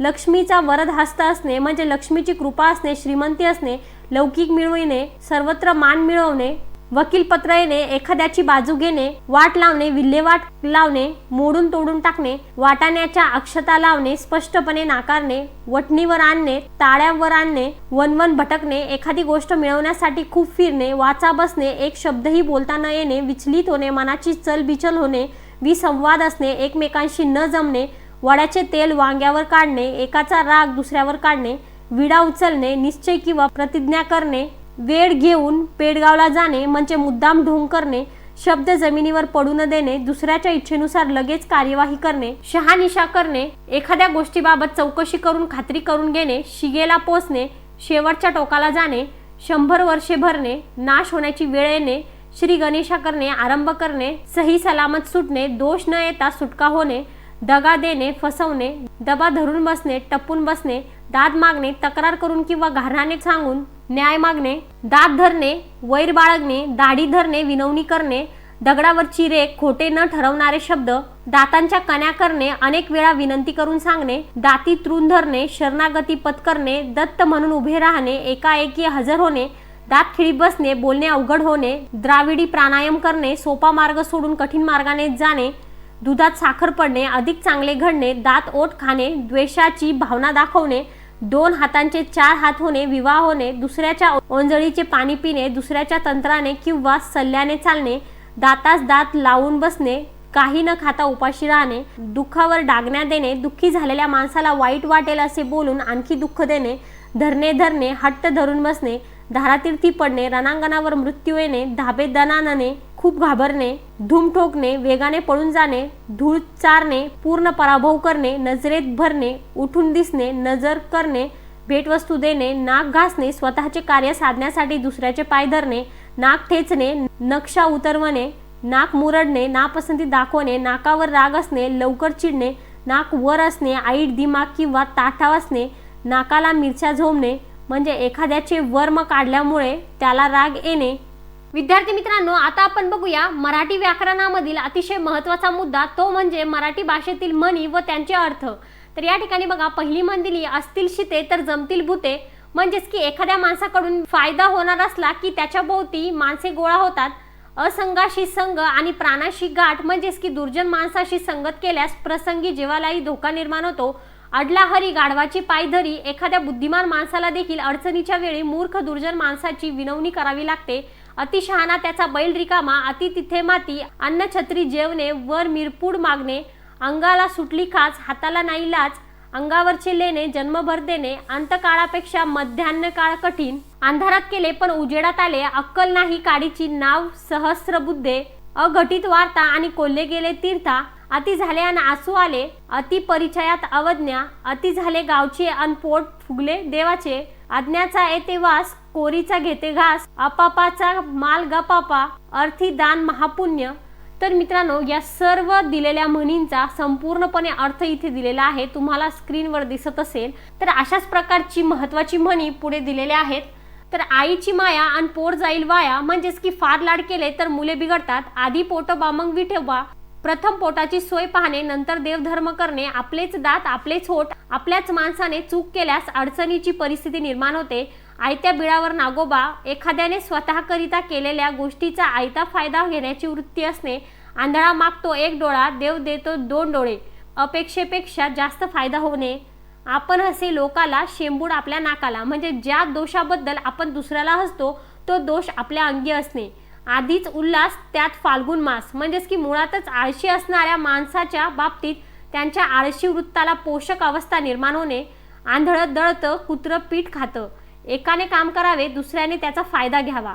आंधळ्या बहिऱ्याची गाठ, म्हणजेच की एकमेकांना मदत करण्यास असमर्थ असणाऱ्या 2 माणसाची गाठ पडणे. अग अग म्हशी मला कोठे नेशी, अडली गाय फटके खाय, आपला हात जगन्नाथ, असेल त्या दिवशी दिवाळी, नसेल त्या दिवशी शिमगा, अंगठा सुजला म्हणून डोंगरा एवढा होईल का, औशी खाई तूप आणि सकाळी पाही रूप, अति खाणे मसनात जाणे, 18 नखी खेटरे राखी, 20 नखी पर राखी. आता आपण बघूया पुढच्या म्हणी. राईचा पर्वत करणे, म्हणजे मूळ गोष्ट अगदी क्षुल्लक असता तिचा विपर्यास करून सांगणे. राजाचे घोडे आणि खासदार उडे, म्हणजे वस्तू एकाची मिजाज दुसऱ्याची, रोज मरे त्याला कोण रडे, म्हणजे तीच ती गोष्ट वारंवार होऊ लागली म्हणजे तिच्यातील स्वारस्य नष्ट होते व तिच्याकडे कोणी लक्ष देत नाही. लग्नाला 20 तर वाजंत्रीला 30, म्हणजे मुख्य कार्यापेक्षा गौण कार्यालाच खर्च अधिक. लष्कराच्या भाकऱ्या भाजणे, म्हणजे बिनफायद्याचा आणि निरर्थक उद्योग करणे. लकडी दाखविल्याशिवाय मकडी वळत नाही, धाकाशिवाय शिस्त नाही. लग्नाला गेली आणि बारशाला आली, अतिशय उशिराने पोहोचणे. लंकेत सोन्याच्या विटा, म्हणजे दुसरीकडे असलेल्या फायद्याच्या गोष्टीचा आपल्याला उपयोग नसतो. लाज नाही म्हणा, कोणी काही म्हणा, म्हणजे निर्लज्ज मनुष्य दुसऱ्याच्या टीकेची पर्वा करत नाही. लेकी बोले सुनी लागे, म्हणजे एकाला उद्देशून पण दुसऱ्याला लागेल असे बोलले. लोका सांगे ब्रह्मज्ञान स्वतः मात्र कोरडे पाषाण, म्हणजे लोकांना उपदेश करायचा पण स्वतः मात्र त्याप्रमाणे वागायचे नाही. वळणाचे पाणी वळणावरच जाणे, म्हणजे निसर्गाच्या नियमाप्रमाणे ज्या गोष्टी घडावयाच्या त्या घडतच राहणार. वराती मागून घोडे, म्हणजे योग्य वेळ निघून गेल्यावर काम करणे. वारा पाहून पाठ फिरविणे, परिस्थिती पाहून वर्तन करणे. वाहत्या गंगेत हात धुणे आणि तापल्या तव्यावर पोळी भाजून घेणे, म्हणजे सर्व साधने अनुकूल असली की होईल तो फायदा करून घेणे. वासरात लंगडी गाय शहाणी, वाघ म्हटले तरी खातोच आणि वाघोबा म्हटले तरी खातोच. विंचवाची विराड पाठीवर, विशी विद्या तिची धन, विचाराची तूट येथे भाषणाला ऊत. विश्वासाने ठेवला घरी, चारी सुना गरवार करी. व्याप तितका संताप, शहाण्याला शब्दांचा मार. शीतावरून भाताची परीक्षा, शेरास सव्वा शेर, चोरावर मोर. शेजी देईल काय आणि मन द्यायल काय, शेजी बाईची कडी, धाव धाव वाडी. शुद्ध बीजापोटी, फळे रसाळ गोमटी. सगळेच मुसळ केरात, सरड्याची धाव कुंपणापर्यंतच. संन्याशाच्या लग्नाला शेंडीपासून सुरुवात, संग तसा रंग. सारा गाव मामाचा, एक नाही कामाचा. साप साप म्हणून भुई थोपटणे, 7 हात लाकूड 9 हात ढलपी. सांगी तरी सांगी म्हणे वडाला वांगी. सुरुवातीलाच माशी शिकली, सुंप जळाला तरी पीड जात नाही. स्नान करून पुण्य घडे तर पाण्यात बेडूक काय थोडे. हत्तीच्या पायी येते आणि मुंगीच्या पायी जाते. हृदयाचा उन्हाळा आणि डोळ्यांचा पावसाळा. हत्तीच्या दाढेमध्ये मिऱ्यांचा दाना. तर मित्रांनो, दिलेल्या या सर्व म्हणींचा या ठिकाणी संपूर्णपणे अर्थ दिलेला आहे. तुम्ही व्हिडिओला पॉज करून प्रत्येक म्हणीचा अर्थ बघू शकता. आणि मित्रांनो, या सर्व म्हणी तुम्ही व्यवस्थितपणे लक्षात ठेवायच्या आहे, कारण की परीक्षेमध्ये तुम्हाला यामधील म्हण हमखास विचारल्या जाऊ शकते. आता आपण वळूया आपल्या शेवटच्या मुद्द्याकडे, म्हणजेच प्रसिद्ध पुस्तके आणि लेखक. तर यामध्ये बघा, साहित्य अकादमी पुरस्कार प्राप्त साहित्यिकांची नावे व साहित्य कृती, म्हणजे या ठिकाणी लेखकांची नावे व त्यांनी लिहिलेली साहित्य कृती म्हणजे त्यांनी लिहिलेले पुस्तक ग्रंथ या ठिकाणी दिलेले आहेत. तर मित्रांनो, यामध्ये पहिले दिले आहेत नामदेव धोंडो महानोर या लेखकाने वर्ष 2000 मध्ये 5 झडे कविता संग्रह लिहिले. त्यानंतर राजन गवस या लेखकाने 2001 मध्ये तणकट ही कादंबरी लिहिली. महेश एल कुंचवार याने 2002 मध्ये युगांत हे नाटक केले. वि सरदेशमुख यांनी 2003 मध्ये डांगोरा एका नगरीचा ही कादंबरी लिहिली. सदानंद देशमुख यांनी 2004 मध्ये 12 मास ही कादंबरी लिहिली. अरुण कोलटकर यांनी 2005 मध्ये भिचकी वही हे कविता संग्रह लिहिले. आशा बगे यांनी 2006 मध्ये भूमी ही कादंबरी लिहिली. गो मा पवार यांनी 2007 मध्ये महर्षी विठ्ठल रामजी शिंदे जीवन व कार्य हे चरित्र लिहिले. त्यानंतर श्याम मनोहर यांनी 2008 मध्ये उत्सुकतेने मी झोपलो ही कादंबरी लिहिली. वसंत आबाजी डहाके यांनी 2009 मध्ये चित्रलिपी हे कविता संग्रह लिहिले. अशोक केळकर यांनी 2010 मध्ये रुजुवात ही समीक्षा केली. माणिक गोडघाटे ग्रेस यांनी 2011 मध्ये वाऱ्याने हलते रान हे निबंध संग्रह लिहिले. जयंत पवार यांनी 2012 मध्ये फिनिक्सच्या राखेतून उठला मोर ही लघुकथा संग्रह लिहिले. सतीश काळसेकर यांनी 2013 मध्ये वाचणाऱ्याची रोजनिशी हे निबंध संग्रह लिहिले. जयंत विष्णू नारळीकर यांनी 2014 मध्ये 4 नगरातले माझे विश्व हे आत्मचरित्र लिहिले. अरुण खोपकर यांनी 2015 मध्ये चलत चित्रव्यूह संस्मरण हे केले.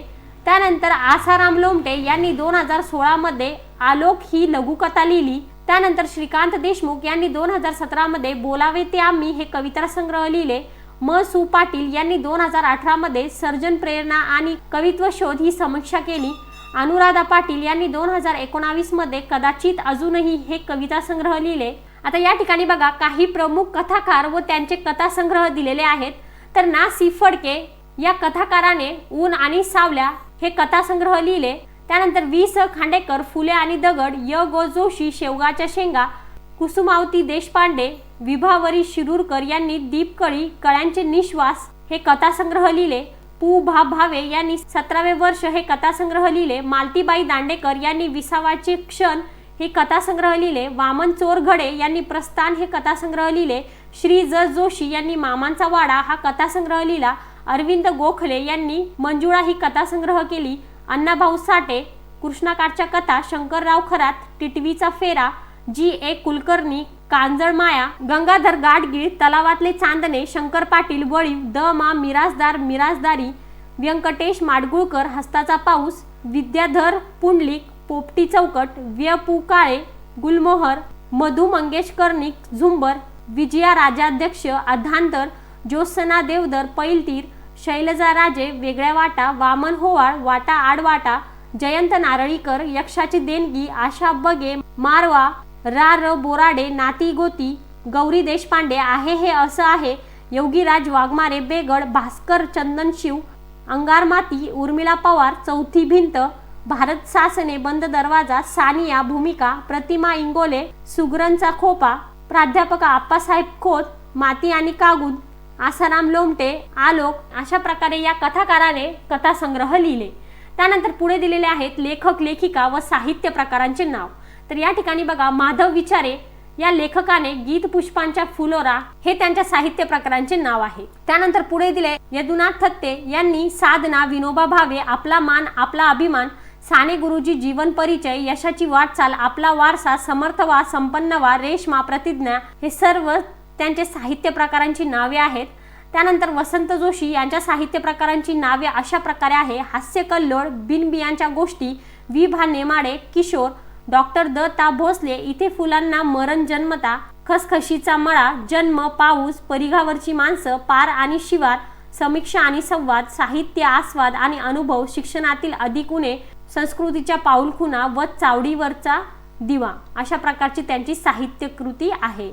त्यानंतर आहे ऐश्वर्य पाटेकर आणि यांच्या साहित्य प्रकाराचे नाव आहे भुईशास्त्र, जू, कविता रती, अनुष्टुप, साधना किशोर, विठ्ठल उमप, फू बाई फू, अबक दुबक तिबक असे, संसार संसार, खंडोबाचं लगीन, जांभूळ आख्यान, दार उघड बया दार उघड, उमाळा ही साहित्य कृती लिहिली. त्यानंतर आहे मच्छिंद्र ऐनापुरे, जंगल एक्सप्रेस, हसत जगावे, किशोर, छावा केसरी ही त्यांची साहित्य कृतीची नावे आहे. त्यानंतर आहे कृष्णशास्त्री चिपळूणकर यांनी अरबी भाषेतील सुरस व चमत्कारिक गोष्टी, रासेलस, साक्रेटिसाचे चरित्र, अर्थशास्त्र परिभाषा, अनेक विद्या, मूलतत्व संग्रह ही त्यांची साहित्य कृतींची नावे आहे. त्यानंतर आहे अच्युत गोडबोले, दीपा देशमुख यांनी कॅनव्हास, किमयागार, ग्रेट भेट, झपूरजा भाग 1, 2, 3, नादवेद, बोर्डरूम, मनकल्लोळ भाग 1 व 2, मुसाफिर, जग बदलणारे, 12 जिनियस, ज्ञानोदय, मनात ही सर्व साहित्य कृती लिहिली.